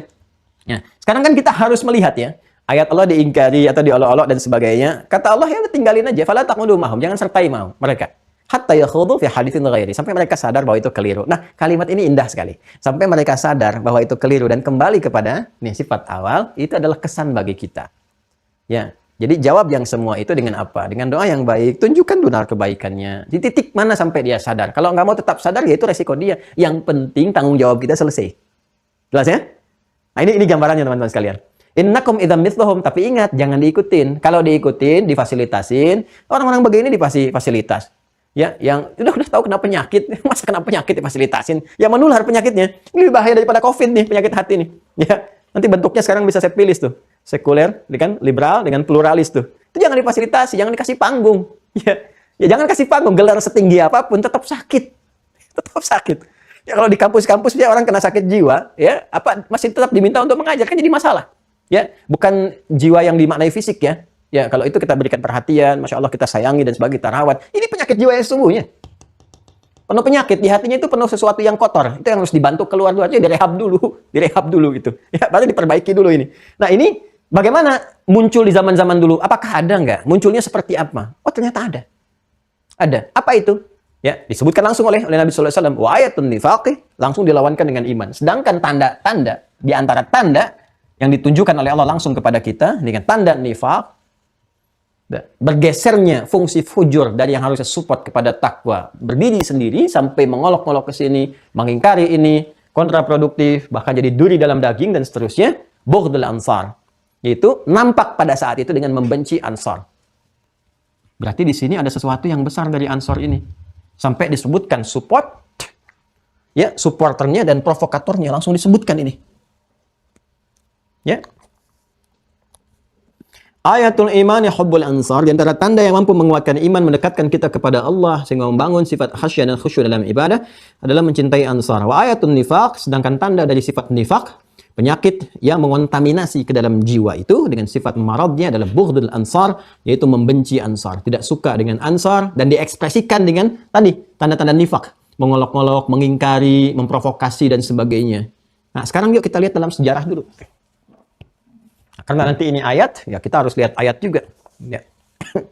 Sedikit saya gambarkan. Ini singkat aja ya, nanti kalau ada materi tarikh, saya ingin kuat dulu ini. Kalau sudah kuat fondasi iman, nanti kita bisa lebarkan. Kurikulumnya insya Allah saya sudah mencoba untuk menyiapkan beberapa yang sesuai. Jadi nanti ada kesesuaian, ada di tarikh, sirahnya. Jadi begitu saya nyampaikan, ini kisahnya ada, nih, perjalanannya ada. Terus nanti berjalan. Ya, jadi nanti bersamaan, kalau sudah masuk ke ibadah, saya jelaskan fikihnya. Tapi saya pengen ini kuat dulu. Kalau ini kuat, ada dialektika apapun, nggak akan goyah. Ya, akan kokoh kita dalam kebenaran. Ya, walaupun di sini ada pilihan-pilihan, kita bisa membaca secara luas. Ya, jadi nggak terjebak nanti dalam konflik, nggak terjebak dalam friksi macam-macam. Jadi kita lurus aja, lurus. Ya, walaupun Anda aktif di ormas A, ormas B atau kelompok A, kelompok B, tapi Anda punya jiwa yang luas dan memahami. Ya, bahwa apa yang dikerjakan si fulan, oh ini dasarnya ini begini. Ini yang ingin saya inginkan dulu. Setelah itu, insya Allah kita menikmati ibadah dan berkehidupan kita. Ansar itu nama yang disematkan kepada sahabat-sahabat Nabi yang berasal dari Al-Madinah Al-Munawwarah. Al-Madinah Al-Munawwarah. Saya ulang ya. Nama yang disematkan pada sahabat-sahabat Nabi sallallahu alaihi wasallam yang berasal dari Al-Madinah Al-Munawwarah. Sudah. Saya ingin sampaikan apa yang pernah diajarkan oleh guru-guru kami, atau saya baca itu dalam beberapa referensi. Semoga Allah berikan pahala pada guru-guru dan para penulis-penulis buku yang telah menyampaikan kebenaran sejarah kepada kita untuk bisa dipelajari. Kalau kita buka sedikit ya, dari tatanan sosial masyarakat Ansor itu, termasuk masyarakat yang membentuk Madinah itu. Ya. Jadi umumnya begini teman-teman sekalian. Jadi kalau ini Madinah, Al-Madinah Al-Munawwarah sampai sekarang ya. Dulu kan Yathrib tuh. Dulunya Yathrib. Jadi nama daerah atau tempat itu diberi nama biasanya dulu dengan nama orang yang pertama kali berada di situ, mendudukinya atau menempatinya. Bisa diberi nama dengan itu. Ya. Nah, Yathrib itu kan turunan dari anak Nabi Nuh alaihissalam ke atas ya. Ya, setelah banjir reda, ya kan? Kemudian sudah selesai, kapal juga sudah merapat, ya kan? Turun semua kan menyebar itu. Nah, ada yang menyebar keturunan-keturunan itu sampai di antara keturunan Nabi Nuh. Itu ada yang menempat satu tempat diberi nama dengan namanya itu Yathrib. Nah, kelak nanti berubah jadi Al-Madinah Al-Munawwarah seperti pernah saya jelaskan dulu ketika Nabi hijrah, merubah suasana daerah itu yang tadinya resesi, kan, penuh dengan macam-macam konflik dan sebagainya. Jadi datang Nabi membawa kebaikan. Itulah orang Islam. Jadi kalau orang baik itu membawa nilai keislaman dimanapun dia memberikan pengaruh baik, menghidupkan daerahnya. Makanya saya katakan orang-orang yang ikut Nabi dengan benar itu pasti dia orang baik. Kalau dia punya ilmu, alim yang saleh yang baik, datang kemanapun dia akan merubah lingkungan. Lingkungan jadi lebih baik, berkembang, lebih bagus, lebih macam-macam, penduduknya lebih terarah pada kebaikan. Itulah, ada suasana kota yang memancar kebaikan-kebaikannya. Nah, secara umum, ini kalau kita lihat dari perjalanan masyarakat yang membentuk Yathrib Al-Madinah itu ada dua suku besar. Ya, dua suku besar, yaitu Al-Khazraj dan suku Aus. Al-Aus. Ya. Sehingga dikenal dengan Aus dan Khazraj. Ya, selain nanti ada juga di antaranya ada Yahudi dan seterusnya beberapa yang lain, ya, yang ada di Yathrib. Saya ingin ambil dua suku besar ini dulu, teman-teman sekalian. Karena ini nanti embrio Ansar ini dari sini. Ya, embrio Ansar ini dari sini pada mulanya. Aus dan Khazraj. Keduanya sebetulnya berasal dari Yaman. Suku Azad. Al-Azad.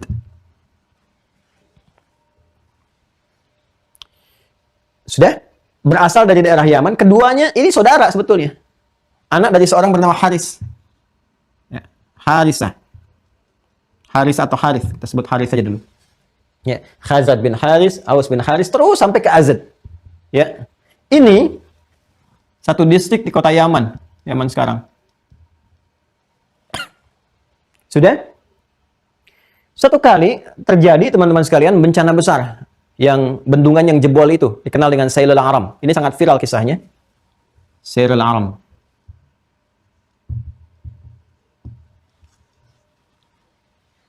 Karena bendungannya jebol, kan, terjadi musibah dan sebagainya, maka menyebarlah ini. Maka dua bersaudara ini pun, kan, dengan sebagian dari keturunannya datang ke sini ke Yathrib. Yang membentuk kemudian koloni, ya, dari suku terus sampai ke bawahnya sampai sukses.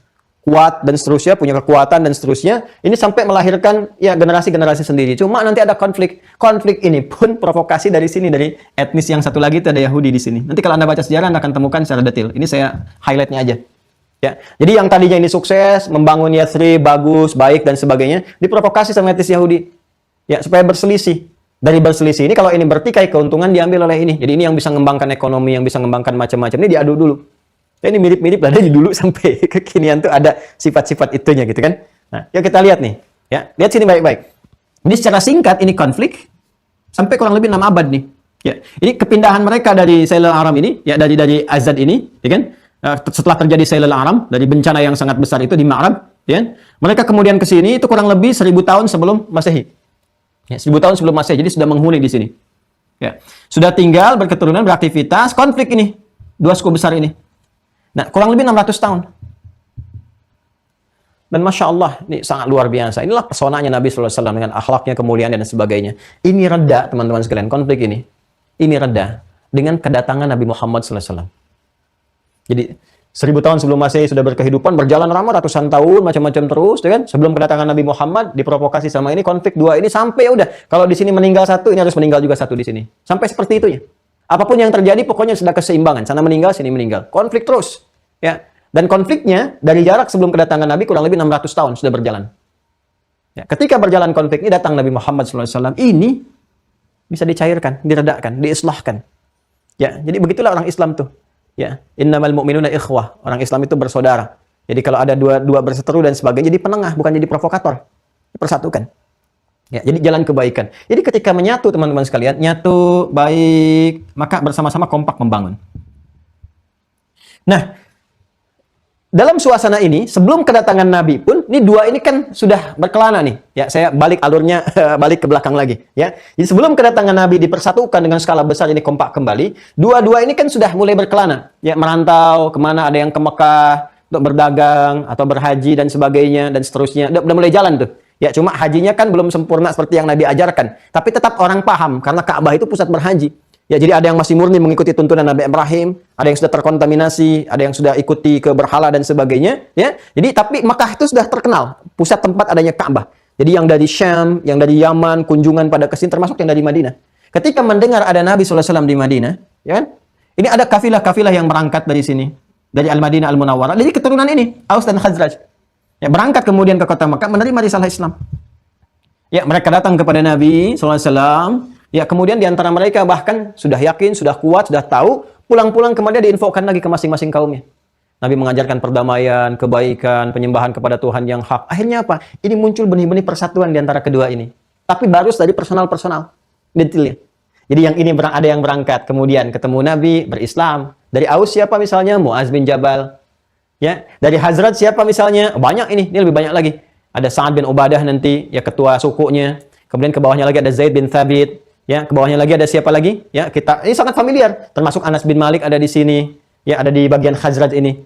Ya, jadi termasuk nanti ada Ubadah bin Samit. Ubadah bin Samit itu masuk. Nah, yang paling menarik nanti, setelah mereka berbaiat, pulang, gelombang pertama mulai menyampaikan risalah, mulai ada benih-benih persatuan skala kecil dulu nih. Di sini skala kecil yang berangkat, ya dapat, sini skala kecil berangkat dapat bersatu, dipersatukan oleh Nabi. Dengan baiat kepada Rasulullah dipersatukan juga menjadi saudara. Jadi ini benih-benih persaudaraan sudah mulai muncul yang tadinya ini bertikai 600 tahun. Skala kecil. Rombongan baiat yang kedua ada 75 orang kata Ibnu Ishaq. 73 laki-laki, 2 perempuan. Ya, di antara rombongan ini ada Ubadah bin Samit nanti, makanya Ubadah bin Samit itu termasuk yang paling populer di antara periwayat-periwayat hadis tauhid. Nanti kita akan lihat. Ya, karena fase pertama. Agak cepat saya terangkannya. Ya. 75 ini berangkat rombongan langsung berbaiat pada Rasulullah. Ini masih di Mekah sebelum Nabi hijrah. 73 di antara mereka laki-laki, 2-nya perempuan. Setelah Nabi terangkan, ya, beliau Nabi, Rasul, kemudian kalian mau berbaiat, maka lakukan ini. Nanti kita akan masuk kepada itu, detailnya. Ya, jangan berzina, jangan membunuh, lakukan ini, setia kepada Nabi, ikuti pedomannya, membela dan sebagainya. Ya kan? Maka siapa yang mengikuti nanti Allah akan memberikan rahmat kepadanya, menjanjikan kemuliaan-kemuliaan, kebaikan-kebaikan kepada mereka. Gitu kan? Siapa yang mengerjakan satu di antara itu, maka kalau dia benar-benar setia baiatnya, hukumannya di dunia saja, di akhiratnya tidak akan diberikan. Maka dia bertobat di dunia, selesai. Tapi kalau Allah tutupi aibnya itu, maka terserah Allah nanti bagaimana. Bisa memaafkan atau bahkan menghukum dia, tergantung kepada keadaan niatnya. Nah, setelah itu apa yang terjadi? Nabi meminta yang terbaik di antara mereka, coba dihadirkan kepada Rasulullah. Dari 75 ini, siapa yang terbaik di antara kalian 75 ini? Yang bisa membawa risalah ini untuk diteruskan kembali. Dijaga, kan? Sekaligus menjaga Nabi SAW, supaya risalahnya tetap berjalan dalam kebaikan. Maka dikirimkanlah oleh 75 ini, setelah musyawarah, 75 ini menghadirkan 12 orang. Yang siap setia menjaga Nabi, mengawal Nabi, kemudian meneruskan risalah, mendakwahkan dan sebagainya, mengawal juga yang lain. Itu ada 12 orang. Catat 12 ini ya. Saya lingkari dulu, 12 orang. Dari janji setia, ya, untuk meneruskan risalah ini, mengawal risalah, membantu Nabi, ya kan? Kalau bahasa kitanya menolong gitu kan? Menolong, meneruskan risalah dan sebagainya. Menolong pada sesuatu, membantu, menguatkannya, meneruskan kebaikannya. Itu singkatnya disebut dengan Ansor namanya. Ansor.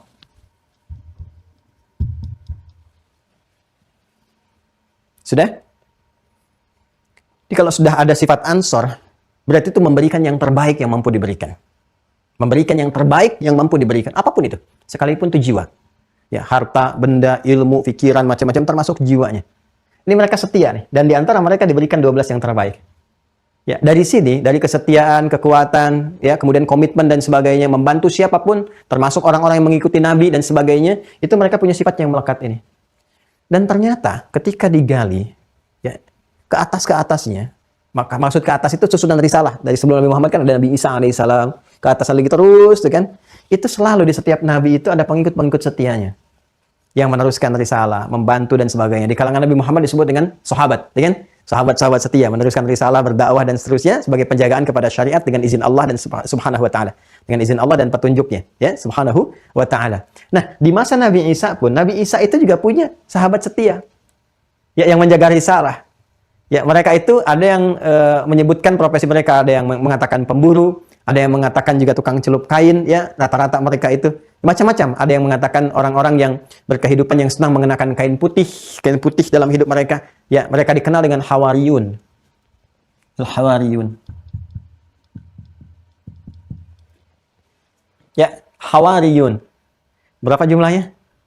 Kan ke 12 orang. Kalimat apa yang Nabi Isa lekatkan kepada mereka ketika dibaiat itu? Nggak jauh dengan apa yang diungkapkan Nabi Muhammad. Ini yang mau saya katakan, Nabi Muhammad itu mengonfirmasi syariatnya Nabi Isa. Dan apa yang terjadi di zaman Nabi Isa? Mengonfirmasi kebenaran syariat Nabi Muhammad. Jadi membawa satu akidah yang sama. Ya, membawa satu akidah yang sama. Walaupun nanti petunjuk yang diberikan secara amalia sesuai dengan keadaan umatnya pada masa itu, tapi akidahnya sama, mengonfirmasi satu dengan yang lain. Ya. Nggak ada setiap Nabi mengonfirmasi dari salah Nabi Muhammad, ya, dan Nabi Muhammad pun mengonfirmasi dari salah mereka. Ini menunjukkan kesesuaian yang sama. Buka Quran surah ketiga Ali Imran ayat 52. Quran surah ketiga Ali Imran ayat 52. Sudah? Di mushaf standar paling kiri agak ke bawah sedikit. Falamma ahassa Isa minhumul kufra qala man ansari ilallah. Ansar. Ada ayatnya? Falamma ahassa Isa minhumul kufra qala man ansari ilallah. Qala al-hawariyun nahnu ansarullah. Ansar. Tuh. Ada nggak? Ya kan? Maka ketika Isa mengetahui dan merasakan ya ada pengkhianatan, ada kekufuran di antara kaumnya dan sebagainya, ya kan? Maka Isa mulai membaiat di antara pengikut setianya. Siapa yang mau menjadi ansar? Ya, penolong saya, penguat saya, penyebar risalah, ya kan? Ya, penolong agama ini yang meneruskan sampai nanti munculnya nabi terakhir penyempurna Muhammad sallallahu alaihi wasallam. Itu dikabarkan. Makanya dikonfirmasi di Quran surah As-Saff surah ke-61 ayat ke-6 disampaikan pada umatnya itu, apalagi golongan Ansar, Hawariyunnya Nabi Isa. Disampaikan kepada mereka, wa mubasysyiran birasuli ya'ti min ba'di ismuhu Ahmad. Jaga ya keterangan saya ini. Ya, sampaikan kepada orang-orang di generasi engkau, terus sebarkan ini. Ya, sampai nanti engkau temukan nabi penutup. Kalau engkau sampai ke nabi penutup itu, iman kepada dia. Dia akan menyempurnakan. Ini istimewa ini, sifatnya Ahmad melebihi nabi-nabi yang lainnya. Puncak ibadahnya kepada Allah. Disebutkan tandanya. Tanda kenabiannya, khatam nubuahnya, ini stempel kenabiannya, tandanya begini. Makanya ketika diterwariskan dari Hawariyun sampai ke masa Buhaira, sampai ke masa Warakah bin Naufal, itu kan masih turunan itu. Makanya ketika melihat tanda-tanda kenabian pada Nabi Muhammad, langsung mereka mengatakan, aman, kami beriman. Kan udah ada info sebelumnya. Nabi ini akan diusir kaumnya, akan mengalami begini situasi yang serupa dengan Nabi sebelumnya. Kan Nabi-Nabi sebelumnya itu terusir. Nabi Musa terusir, gitu kan? Nabi Isa terusir. Ada fitrah-fitrah yang melekat kepada diri mereka, usaha-usaha untuk itu. Ya. Apa yang terjadi? Ya, Nabi Isa kan dikejar-kejar, ya, sampai terusir, sampai diwafatkan oleh Allah kembali, diangkat, kan? Nah, yang paling menarik adalah ini ada sesuatu yang serupa gitu, Ansar. Ya, yang memberikan kesan kepada kita satu konfirmasi ajaran, keserupaan akidah yang sama ke atas, saling mengonfirmasi keduanya. Jadi Nabi Isa mengonfirmasi dirinya sebagai Nabi, Rasul yang membawa risalah untuk diteruskan sampai berjumpa Nabi penutup nanti untuk menyempurnakan keseluruhannya. Ya, dialah Ahmad, dialah Muhammad sallallahu alaihi wasallam. Ini akidah yang sangat penting untuk kita pahami. Tapi apa kaitan dengan Ansar ini? Ternyata Ansar itu punya sifat. Ini yang menjadikan hubbul Ansar ini minal iman. Apa sifatnya itu? Sifatnya selalu berusaha menguatkan dinullah. Menguatkan. Ciri-cirinya nih. Jadi kalau ayat datang, dikuatkan. Kuatkan lewat apa? Amalan.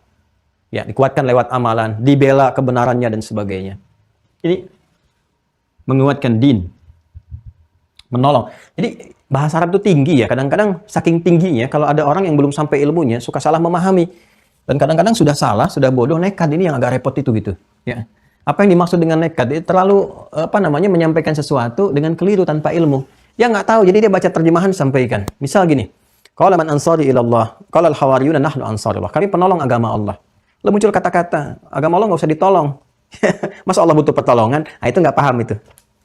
Ya nggak paham. Karena uslub bahasa Arab, gaya bahasanya itu terlampau tinggi. Sehingga kalau ingin paham itu harus belajar sampai kedalamannya. Ya. Jadi yang dimaksud menolong agama Allah itu, ya kan? Bukan memenuhi kebutuhan Allah. Karena Allah nggak butuh dengan kita, bukan. Tapi menunjukkan kesungguhan kita untuk menyembah Allah. Ya, pengabdian kita kepada Allah, kesungguhan kita beribadah, ditunjukkan dengan cara apa? Mengamalkan ajarannya, mempertahankannya. Kalau nggak menunjukkan pembelaan, berarti ada apa? Ada masalah di imannya, nggak yakin dengan kebenarannya. Kalau yakin itu benar, pasti dia akan bela. Ya, Anda yakin Islam benar nggak? Yakin. Terus Islamnya kalau disoal, dilecehkan, karena Anda yakin itu benar, pasti Anda bela kan? Kalau nggak yakin, Anda biarkan saja. Kan itu yang dimaksud menolong. Menolong siapa? Menolong keyakinan Anda sendiri. Jadi feedbacknya ke kita sendiri. Untuk menunjukkan bahwa apa yang kita yakin ini benar. Apa yang kita lakukan adalah pengabdian kepada Allah. Yang dengan itu berharap dapat rahmatnya Allah. Ya, tapi diungkapkan dengan bahasa yang indah. Bahasa kiasan, tuh majaznya tinggi sekali. Ya, seakan-akan menolong agama Allah gitu kan. Tapi di situ sebenarnya ada puncak penghambaan. Jadi kalau bahasa tinggi itu kan kita butuh keilmuan untuk menangkapnya. Ya, kenapa sih harus tinggi-tinggi? Supaya pintar. Makanya di surat Yusuf disebutkan la'allakum ta'qilun. Ya. Kami turunkan Quran dengan bahasa Arab supaya engkau pintar. Sebab kalau nggak dikasih yang uslub tinggi begitu, otaknya nanti nggak pernah dipakai gitu. Jadi supaya bisa nganalisis, supaya belajar tinggi, paham. Makanya ada ulama. Kalau ada ulama, dengarkan. Nah, ini ulama bukan paham tidak, bahasa Arab nggak ngerti, kan? Terus mau nyampaikan sesuatu ya silahkan saja kan menyampaikan itu apa yang terkandung itu yang dikeluarkan. Tapi kalau ada yang ngikutin, itu jadi persoalan tuh. Jelas ya? Jadi yang dimaksud menolong agama Allah itu bukan dipahami Allah butuh pertolongan. Tidak, kita yang butuh. Karena dengan kita mempraktekkan itu semua, rahmat Allah diturunkan kepada kita. Menolong agama Allah yang dimaksudkan membuktikan pembuktian keimanan kita kepada Allah, pembuktian pengamalan kita kepada agama, sekaligus pembuktian kita akan kebenaran agama yang kita anut itu. Ya. Sekarang saya tanya pada Anda punya anak. Dan itu Anda yakin anak Anda, benar anak Anda. Anak Anda kemudian disakiti oleh orang lain, Anda tolong tidak? Tolong. Kan? Anda bantu tidak? Bantu. Kenapa? Karena Anda yakin kebenaran ini anak Anda. Ada kasih, ada kebaikan, dan sebagainya. Ya, karena nilai cinta dan kebenaran itu yang menjadikan Anda membela. Jelas ya? Nah, kita mencintai agama kita, meyakini kebenarannya, maka ketika disoal kita bela. Al-Quran disoal, kita bela. Diri kita disoal, kita bela. Masa iman kita disoal, kita diam saja? Ya, nah, itu poinnya. Nah, jadi ciri Ansar yang pertama adalah, cirinya ada nilai-nilai dalam dirinya untuk selalu menguatkan dinullah, menguatkan agama Allah Subhanahu wa Ta'ala. Itu satu. Yang kedua, ciri Ansar itu adalah ciri pada ketaatan. Selalu konsisten dengan kebaikan. Karena nanti dari baiat Nabi kepada Ansar, termasuk Nabi Isa juga meminta kepada kaumnya Hawariyun itu, diantaranya apa? Untuk meninggalkan maksiat. Ada di antara kata-kata Nabi Isa yang viral. Jadi kalau Anda buka, misalnya ajaran Nabi Isa, baik Injil ataupun di catatan-catatan Bible itu ada sebetulnya. Kayak misalnya larangan berzina, itu ada. Ya, di Nasrani itu, syariat berjilbab itu ada loh. Khitan itu ada. Khitan itu ada, jilbab itu ada, jangan berzina itu ada. Ya, jangan minum khamar itu ada. Ya, dan seterusnya. Jadi kalau kita mau telusuri itu akan ditemukan catatan itu. Nah, jadi pertama tadi saya katakan menguatkan ajaran agama, yang kedua meningkatkan ketaatan, yang ketiga menjauhi maksiat. Tiga, menjauhi maksiat. Ya, bukankah kalau digabungkan ketiganya ini muncul sifat kesolehan? Ya, muncul kesolehan. Nah, dan ada tambahan lagi plus. Yang keempat, ya, mencintai sesama yang beriman. Mencintai sesama yang beriman. Nah, empat ini kalau digabungkan jadi karakter dalam diri itu luar biasa, Pak. Ibu, teman-teman sekalian. Sudah menguatkan agama, mengerjakan ketaatan paripurna, menjauhi maksiat, dan mencintai sesama yang beriman. Sehingga apa yang terjadi? Siapapun orang beriman yang datang kepada mereka, itu ketika dilakukan baiat terhadap orang-orang ini oleh Nabi SAW, kan, dengan sifat ansor mereka, maka mereka keluarkan, tunjukkan semua pembuktian itu, yang bahkan diabadikan dalam Al-Quran. Buka Quran surah 59, ayat ke-9, 9-10. Nah, ini saya mau kembali lagi ke tadi tentang Aus dan Khazraj. Tadi kan dari Aus datang kan? Dari Khazraj datang kan? Ini embrio orang-orang Ansor di Madinah ini. Ya, datang. Dalam baiat-baiat, terutama yang kedua itu kepada Nabi SAW, di waktu malam mereka berbaiat kepada Rasulullah SAW, kemudian mengeluarkan 12 yang terbaik, termasuk di dalamnya Ubadah bin As-Samit, kan? Kemudian kembali ke Yathrib, ya, yang kelak jadi Al-Madinah Al-Munawwarah, itu mulai mendakwahkan di kalangan mereka. Sudah bersaudara tuh, jadi Nabi menanamkan benih-benih persaudaraan. Jadi berislam itu mempersaudarakan, bukan memisahkan. Berislam itu menyatukan, bukan memecahkan. Jadi kalau Anda hijrah, belajar keislaman, itu harusnya menyambung tali silaturahim, bukan memecah. Apalagi sama orang beriman. Ya, sama orang-orang Islam, harusnya saling menyambungkan. Ada talinya untuk dipersatukan. Jadi begitu mereka kembali, itu benihnya sudah mulai tertanam, sampai ada kerinduan kepada Rasulullah untuk menerima datang. Ya, puncaknya ketika Nabi SAW itu datang, ya, ke sana, ya, ke Al-Madinah Al-Munawwarah, ke Yathrib, bahkan mengirimkan rombongan pertama dulu, skala besar. Ya, mereka pindah untuk mencari ridha Allah. Saya pernah terangkan di pertemuan sebelumnya, makanya ini akan saling tersambung, ya, terkorelasikan. Di pertemuan sebelumnya kita sudah bahas orang-orang yang berpindah pada situasi yang menjadikan dia lebih mudah untuk beribadah, lebih mendapatkan akses yang gampang untuk bisa mengoptimalkan nilai keislaman, mudah beribadah, bermuamalah yang baik, tak terganggu dan sebagainya. Itu disebut hijrah namanya. Ya, berpindah pada satu kondisi situasi yang mendekatkan dia dengan Allah. Itu hijrah namanya. Sudah pernah kita bahas. Ya, kata kerjanya kan hajara yang diambil nih. Hajara. Ya kan? Jelas ya? Hajara yuhajiru. Orangnya muhajir. Jamaknya muhajirun atau muhajirin. Maka kita kenal di sini kaum muhajirin. Orang-orang yang berhijrah. Maka Nabi minta kepada sahabat yang sudah mulai tertekan saat di Mekah itu. Sudah nggak bisa tertanggulangi. Ya, ini nggak bisa tertangani nih. Ya, apa kondisinya? Udah berhijrah. Kemana? Ke Yathrib. Karena sudah ada embrio di sana yang sudah berbaiat. Ya, sudah ada komunitas yang baik, yang siap, sudah menyiapkan pondasi. Udah hijrah ke sana, nggak perlu ke Habsyah lagi. Ya, Habsyah terlalu jauh gitu kan. Nah, sudah, ke sana aja. Berangkat nih, golongan ke sana. Maka yang berangkat disebut muhajirin. Dan puncaknya Nabi, kedatangan Nabi. Begitu Nabi datang karena sudah populer, sudah viral di sana. Orang sudah pada nunggu semua dan sebagainya. Masya Allah, begitu datang, itu kedatangannya langsung mempersatukan tadi. Yang skala kecil tadi ketika melihat kaumnya, ya Ansor, Muhajirin, ya melihat keduanya itu berpadu. Aus dan Khazraj itu kan besar. Ya, klan besar yang ada di situ. Melihat Sa'ad bin Ubadah dan Sa'ad bin Mu'adz. Jadi yang di Khazraj Sa'ad bin Ubadah, di Aus Sa'ad bin Mu'adz. Itu melihat, wah kok ini di bawahnya malah bersatu. Kita ribut, di bawah udah nyatu semua. Masa masih ribut juga begitu? Maka kedatangan Nabi pertama kali mempersaudarakan keseluruhannya. Persaudarakan Ansar dengan Muhajirin, Ansar dengan Muhajirin. Ya kan? Termasuk yang besar-besar. Akhirnya konflik yang telah ada 600 tahun cair semua. Dengan kedatangan Rasulullah SAW. Yang mau saya katakan, kedatangan itu bukan kedatangan biasa. Tapi ada sifat-sifat nusrah yang melekat pada Ansar. Begitu datang orang Muhajirin, jangan dikira semuanya dalam keadaan nyaman. 400 kilo kurang lebih dari Mekah ke Al-Madinah. Ya, bukan pakai mobil. Ya, nggak ada mobil online pada saat itu. Ojek online nggak ada, pesawat nggak ada. Ya pilihannya apa? Jalan kaki. Jalan kaki. Yang kuat-kuat mungkin pakai jalan dengan kakinya, yang lemah-lemah ada unta mungkin terbatas dan sebagainya. Tapi mereka luar biasa jalan. Dan hartanya dirampas, ditinggalkan segala rupa. 400 kilo jalan tuh. Ya, sampai tiba di sana. Berarti kan suasananya itu, suasana yang nggak biasa. Lapar pasti. Butuh minuman pasti. Ya ada kisah-kisah heroik juga. Ada kisah-kisah pilu juga. Haru, tapi lebih haru lagi ketika berjumpa dengan Ansor. Saya berikan gambaran kepada Anda. Teman-teman sekalian, betapa tingginya nilai baiat yang disampaikan pada Rasulullah untuk memunculkan sifat Ansor ini. Sampai-sampai apa yang terjadi di antara mereka? Yang datang kepada mereka kelaparan, disambut oleh orang yang bawa makanan. Sekalipun yang bawa makanan itu butuh terhadap makanan itu. Itu berlomba ngasih makanan dengan sifat tadi itu. Ya, mohon maaf. Kalau Anda punya makanan, Anda sudah makan, bawa, itu biasa. Tapi ketika Anda butuh pada makanan itu pun masih bisa dibagi, itu luar biasa. Itu Ansar. Tadi sifat keempat, saling mencintai dengan orang beriman. Dan itu terbawa bukan saat suasana hijrah saja. Nanti saat ada tamu pun ya datang, dan biasanya datang cari solusinya ke masjid. Ya, Nabi itu kalau mengatakan siapa yang mau menjamu orang ini, itu berebut semua angkat tangan. Sifat Ansar itu. Itu yang merebut itu semua setara, niatnya ingin bantu, baik punya makanan ataupun tidak. Itu semua angkat tangan, saking ingin mempraktekkan sifat kebaikan ini. Ya, itu mereka bisa memberikan sesuatu yang bahkan mereka sendiri membutuhkannya. Jadi Allah sudah melapangkan keadaan hatinya. Dan mereka harapkan ridha Allah. Wah sudah, ini jawabannya tuh kalau udah begitu udah tingkat tinggi. Tapi itu ada tahapannya. Gak bisa ujuk-ujuk Anda ridha Allah yang saya harapkan. Ya sholatnya aja masih jarang-jarang dan sebagainya. Pengen berikan sepenuhnya, berharap tiba-tiba nggak datang, kecewa. Itu ada latihan dulu. Sampai menemukan halawatul iman. Kalau udah ada halawatul iman itu sudah. Ya, dia sudah merasakan ma'iyatullah. Pendampingan Allah, pemberian rahmat kepadanya. Sehingga nanti puncak tertinggi saat Abu Bakar itu kan diminta oleh Nabi SAW, sahabat-sahabat semua siapa yang mau berinfak, menyumbang semua, ya kan?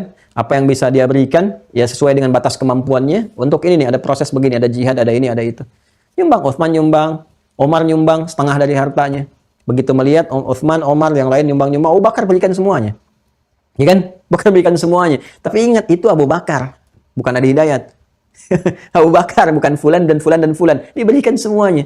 Ketika ditanya, ya Abu Bakrin, apa yang kau tinggalkan untuk keluarga? Kau kan masih ada keluarganya. Kau kan masih ada keluarga. Apa jawab Abu Bakar? Allah wa Rasulah. Aku tinggalkan untuk mereka Allah dan Rasulnya. Langsung digenggam tangannya. Masya Allah. Ya, erat. Abu Bakar adalah saudaraku, ya, Abu Bakar adalah sahabatku. Cuma siapa yang menyakitinya maka dia telah menyakiti aku. Ini luar biasa pengakuannya. Itu lisan keluar Allah dan Rasulnya, bukan sekedar infak berikan semua, lepas ini lepas itu Allah dan Rasulnya. Nggak begitu. Itu ada ukuran dari awal yang udah merasakan kenikmatan iman. Ya begitu diberikan Allah kan ganti berkali lipat, kaya lagi. Gitu. Ya kan? Tapi udah nggak ada gambaran kekayaan dalam jiwanya. Ya kekayaan tertinggi itu Allah dan Rasulnya. Yang udah diharapkan tuh itu. Jadi orang beriman tuh mau dititipkan apa saja, semua bermanfaat. Level itu tuh yang harus dipelajari itu. Walaupun nggak sampai serupa ke situ, tapi minimal dapat percikan keimanannya lah. Nah, jadi ini yang diabadikan dalam Al-Quran di surah Al-Hasyr ayat 9 itu. Walladzina tabawwa'ud dara, ada? Ya, sampai ke kalimat ujungnya. Wa yu'thiruna ala anfusihim walau kana bihim khassasah. Ada ayatnya? Ya, sedangkan orang-orang yang menyambut di tempat itu, ya mereka saling mencintai. Ya, mereka mencintai orang-orang yang berhijrah ke negeri mereka dengan cinta yang sesungguhnya sampai mereka mampu berbagi bahkan pada apa yang mereka butuhkan. Wa yu'thiruna 'ala anfusihim walau kana bihim khassasah. Ya, wa may yuqashuha nafsi, siapa yang Allah telah lepaskan sekat dalam jiwanya. Aduh udah enak banget ya, udah sekatnya terlepas. Kasyaf terbuka itu. Ya, maka harta itu udah kecil sekali nilainya. Dunia itu kecil. Allah yang tertinggi, rahmat Allah yang sangat diharapkan. Jadi kalau dia pun ada harta tapi nggak ada berkah di situ, dia nggak mau. Rahmat Allah yang diharapkan. Kalau udah dapat rahmat Allahnya, mau apa aja tinggal minta dikasih. Nggak minta pun diberikan kok. Ini orang kalau udah paham itu nggak akan terlalu lelah mengejar dunia. Ngapain kejar-kejar dunia capek-capek? Rezeki dunia itu udah diatur, kita bergerak datang. Ya kan? Kita mau kerjain apa aja cukup kok. Yang penting cukup bekal, pulang, meninggal, selesai. Alhamdulillah. Ya kan? Ya, bahkan kalau kita bisa al-qayyisu, gitu kan, orang yang cerdas itu dia bisa melihat apa yang tugas pokok berlaku bagi diri itu yang dia siapkan, gitu kan. Ya, kalau dia merasa ada harta yang bisa dia gunakan untuk ibadah, silakan dia jalani passionnya, ya tapi perangkatnya udah disiapkan sehingga nggak bergeser ke kanan dan kiri. Ya, dia udah tahu ada infak, ada sedekah, ada ini, ada itu. Kalau dia pengen pilih passionnya ilmu, supaya nggak berat, oh harta saya susah bawanya nih, saya nggak terbiasa bawa banyak-banyak. Ilmu aja deh, yang kalau udah masuk nggak berat bawanya. Kata Ali bin Abi Thalib. Karena itu Ali bin Abi Thalib pilih ilmu. Ya, ketika ditanya kenapa ilmu nggak berat kayak harta, ya Utsman bawanya berat tuh. Ya butuh unta, butuh ini, butuh itu, butuh kendaraan ini tuh. Kalau ilmu tuh udah masukin otak aja nggak berat, bawa ke sana kemari, insya Allah nggak ada beban yang terlalu besar. Ya. Kemudian, wah ini Ali udah pilih ilmu nih, Abu Hurairah pilih ilmu, Utsman, Abdurrahman bin Auf pilih harta, ya kan? Ya udah yang lain pilih kedudukan aja deh dengan jabatan. Ada Amr bin As, ya dan sebagainya pilih. Wah Bilal ngelihat, oh ini udah pilih ini, pilih itu, udah diambil semua. Saya pakai tenaga aja. Adzan deh, Allahu Akbar, adzan. Nabi komen, sahabat like, di share deh terus sampai ke kita. Ya, apa yang dikomen oleh Nabi? Bilal, kamu adzan, saya dengar suara itu terumpahmu itu di surga. Masya Allah, suaranya nyampe, terdengar langkah terumpah Bilal di surga. Disimpulkan, kata Bilal, adzan aja udah masuk surga. Ya udah deh, saya ngambil yang ini aja. Ya itu fikih marbot tuh. Jadi kalau di marbot mesti keluarin fikihnya, menikmati itu. Jadi hanya manusia aja yang memberikan perbedaan di nama-nama itu. Ya kita kalau sudah punya prinsip di hidup, udah nggak usah capek dengan pandangan manusia. Kita aja kerjakan apa yang akan kita lakukan ini. Kalau kita begitu konsisten, insya Allah, ya kehidupan kita akan damai, tentram. Nah ini. Apa kaitan dengan pembahasan hadis ini? Nah ini esensi yang tertingginya. Hubbul ansar. Mencintai orang-orang seperti ini. Itu bagian dari keimanan. Tanda iman. Karena orang beriman itu, dengan orang beriman punya chemistry. Ya, antara iman dengan iman yang lain itu menyambungkan. Makanya jelas di Al-Quran disebutkan. Ya, bahwa orang beriman itu satu dengan yang lain bersaudara. Ya, innamal mu'minuna ikhwah. Orang-orang beriman itu punya ikatan persaudaraan. Ikatan persaudaraan. Jadi dari rasa persaudaraan ini memunculkan apa? Ya, kalau persaudaraan hadir dari rasa cinta, maka dia akan saling menjaga. Yang dijaga itu bukan hanya orangnya, ya, tapi sifat-sifat yang melekat kepadanya. Sedangkan di sini yang paling menarik adalah hubbun, cinta. Jadi kalau kita mencintai, pasti akan mengikuti selera yang dicintai kan? Anda awalnya nggak suka kucing, calon Anda suka kucing, mau nggak mau Anda akan belajar bagaimana Anda harus menyukai kucing. Coba lihat. Ya, Anda suami istri sebelum menikah kan sama-sama akan saling menyesuaikan seleranya kan? Ya kan? Anda yang tadinya nggak makan ini, coba-coba ikut makan itu. Anda yang tadinya nggak biasa ke situ, coba-coba untuk ke situ. Karena kenapa? Sifat cinta itu menjadikan akan berusaha menyelaraskan pada apa yang disukai atau dicintai oleh apa yang atau siapa yang Anda cintai itu. Wah, ini unik itu. Cinta itu selalu unik ya. Akan berusaha menjaga kepada fisiknya dan menyelaraskan kepada hobinya atau sifat karakternya. Dan puncak cinta itu kan mawaddah dan rahmah itu yang menghadirkan sakinah. Bukankah di situ ada penyesuaian-penyesuaian? Ya, sakinah itu kan hadir ketika pasangan suami istri saling menyesuaikan kan dalam nilai-nilai kebaikannya itu. Ya, dan saling menjaga, ada perhatian, ada penjagaan. Nah, hubbul ansar hakikatnya di masa itu saling menjaga, muhajirin menjaga, saling melindungi. Tapi maknawinya itu yang paling tingginya adalah penjagaan kepada nilai-nilai kemuliaannya untuk kita ikuti.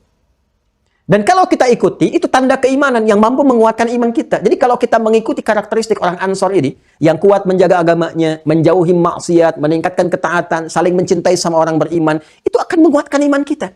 Dan akan merasakan kenikmatan iman. Karena mereka orang-orang pertama yang telah mendapatkan halawatul iman. Yang 3 yang telah kita bahas sebelumnya itu. Menjadikan Allah dan Rasul sebagai cinta pertama mereka. Apalagi, ya mencintai seseorang karena Allah. Apalagi nggak mau kembali kepada keburukan, mempertahankan pada kebaikan. Kan itu intinya. Halawatul iman. Jadi kalau kita mencoba meneladani Ansor ini, kita akan dapatkan kenikmatan iman yang dengan itu hidup kita akan nyaman.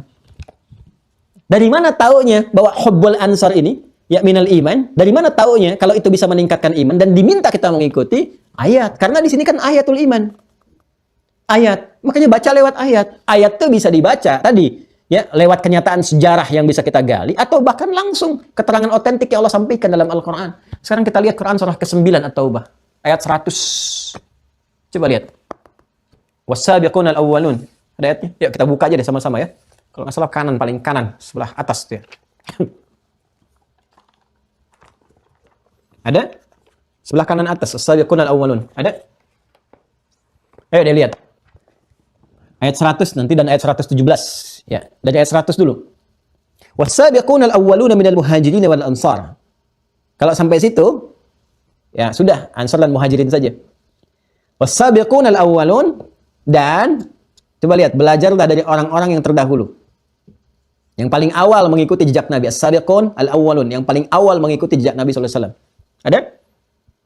Minal muhajirin, para penduduk Mekah yang berhijrah.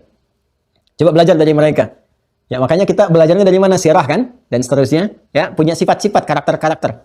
Yang disiksa di lapangan, ahad, ahad, ahad. Yang diancam dengan pedang, ahad, ahad, ahad. Ya kan? Keimanan, Masya Allah. Menolong Nabi, berkorban, dan sebagainya. Ya, kemudian Ansar. Tadi yang saya kisahkan. Bagaimana membantu mereka dengan apa yang melekat pada diri mereka. Tadi ada yang luput yang belum saya sampaikan.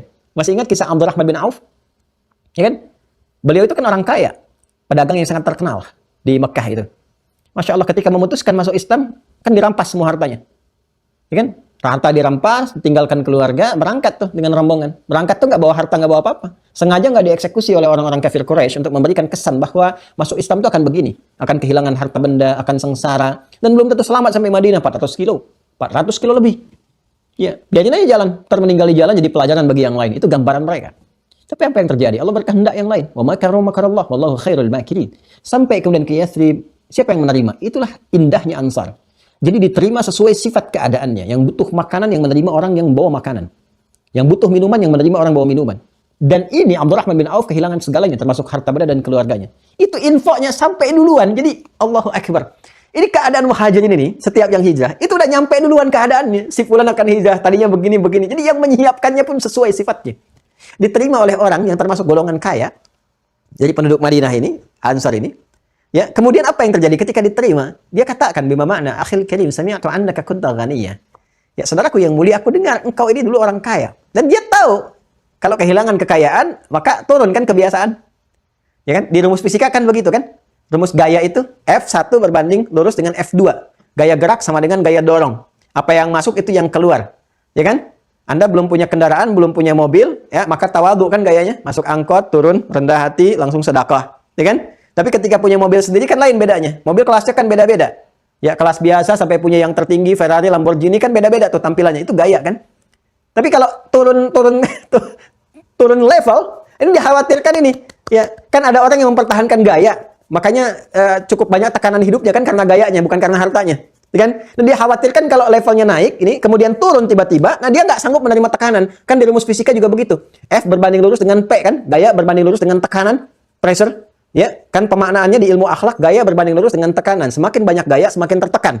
Ya, makanya pejabat-pejabat publik, artis-artis macam-macam, yang terlalu banyak gaya, hidupnya penuh tekanan. Jadi ketika nggak ada job, nggak ada macam-macam, karena terbiasa dengan level ini tertekan. Akhirnya berlakulah apa-apa yang tidak diharapkan dalam kehidupan. Bukan itu saja, termasuk kita. Ustadz-ustadz juga begitu. Awalnya banyak jamaah, ya, gayanya macam-macam dan sebagainya. Kalau nggak ikhlas, nggak tertata, tiba-tiba turun 1, 2, 3 dan sebagainya, jadi tekanan macam-macam. Nah, itu kalau nggak dipelajari dalam kehidupan. Jadi selalu ada keselarasan antara ilmu umum yang dipelajari dengan ilmu agama, semua mengantarkan pada tauhid ilmu. Nah, kita ingin tarik, ini orang ini menyimpulkan bahwa Abdurrahman bin Auf ini, wah pasti nggak enak nih, biasa makan yang enak-enak tiba-tiba jadi begini jatuhnya. Ya, dia ingin naikkan levelnya lagi. Dia juga, ini menarik nih ya, dia tahunya kan ke level titik itu saja. Ya, tapi belum sampai pada esensi kesimpulan. Apa esensinya? Bukankah Abdurrahman bin Auf mendapatkan pelatihan ini, akidah, selama 10 tahun? Lihat nih kualitasnya Bapak Ibu sekalian. Apa yang ditawarkan? Akhil karim, sama itu anda kunta ghaniyya, aku dengar engkau pernah kaya. Kalau engkau ingin kaya lagi, khudh nisfa mali, ambil setengah harta saya, biar sama-sama kaya kita. Terus saya dengar Anda ditinggalkan oleh anak istri. Kalau Anda mau, pilih perempuan paling cantik yang ada di Madinah ini, di Yathrib ini. Aku fasilitasi untuk pernikahanmu. Wah, saya kebayang, Pak. Bapak misalnya kan, wah kalau dari Surabaya misalnya, tiba-tiba mau main ke Bekasi, habis ongkos dan sebagainya, ketemu orang paling kaya di Bekasi, dikatakan, saudaraku, aku dengar kamu kehilangan ini itu, ambil setengah kekayaan saya.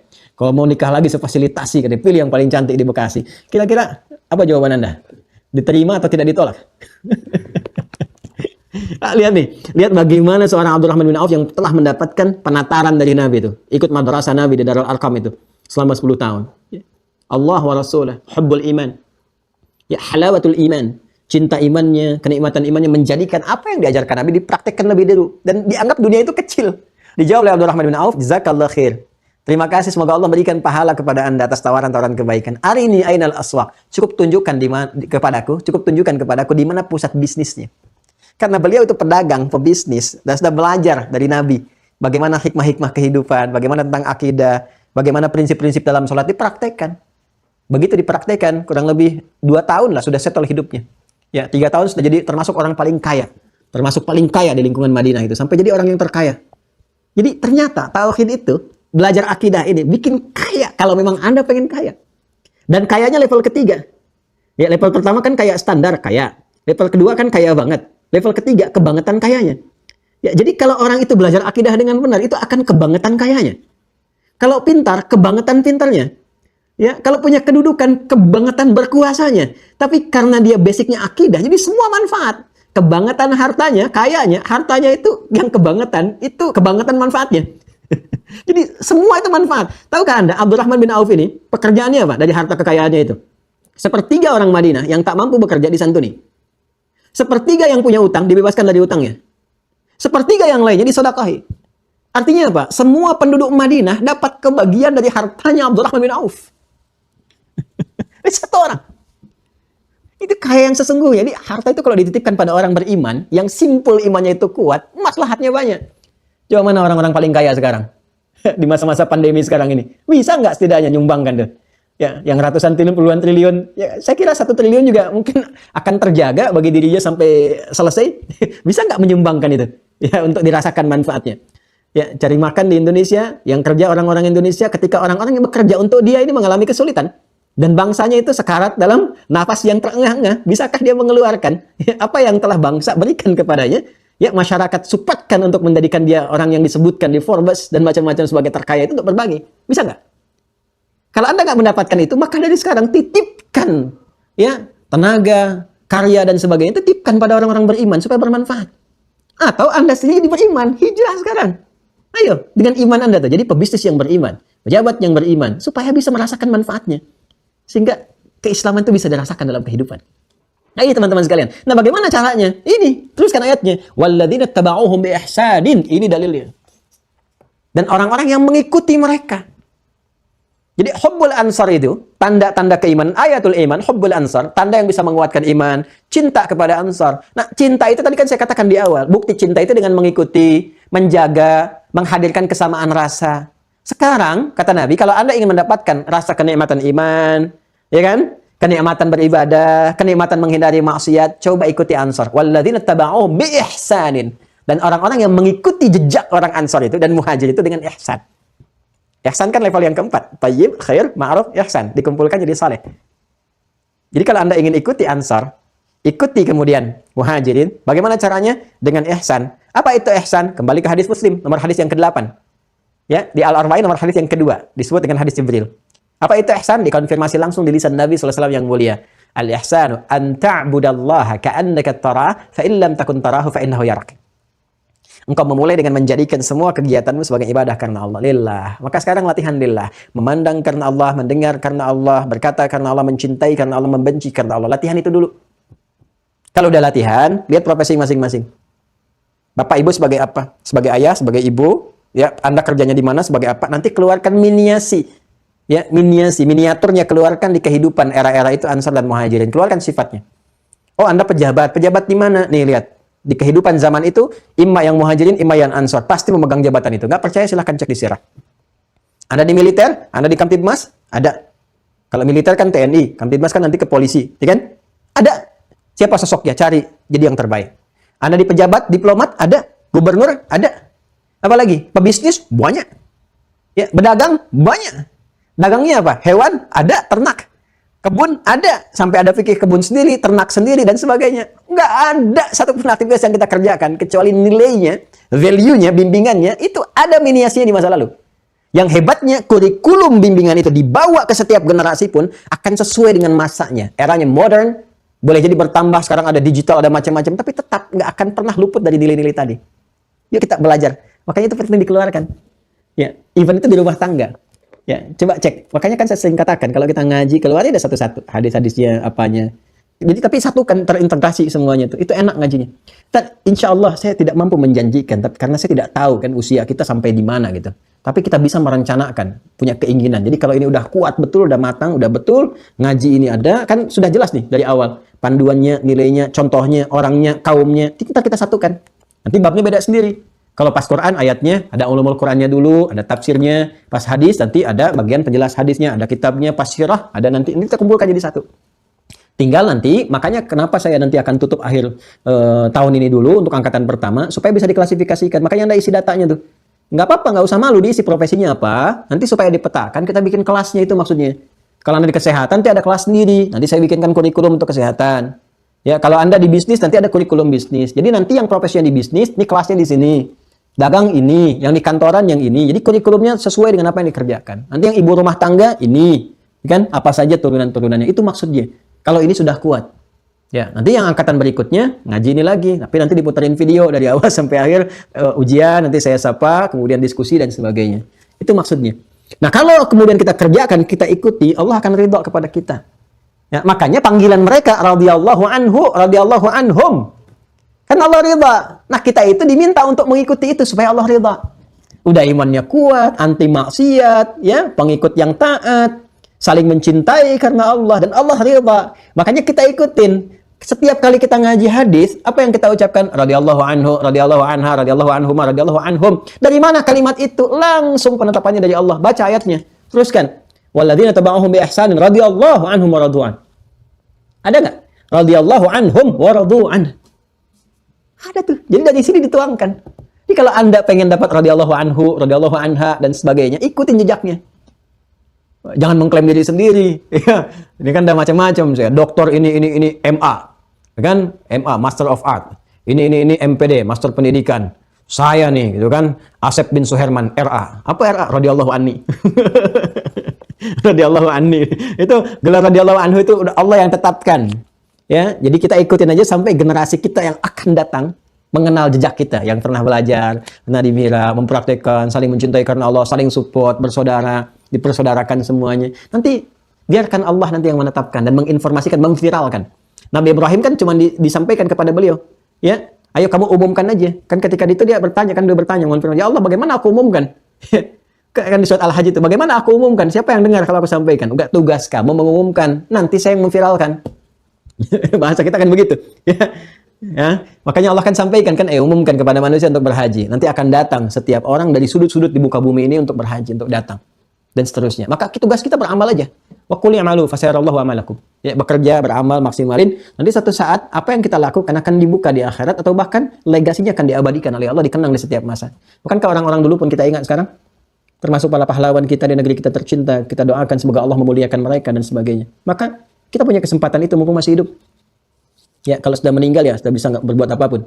Nah, nanti kalau sudah dapat ridha Allah, surga didapatkan puncak tertingginya. Makanya langsung wa'adda lahum jannatin tajri min tahtihal anhar. Khalidina fiha abada. Dzalikal fawzul 'azim.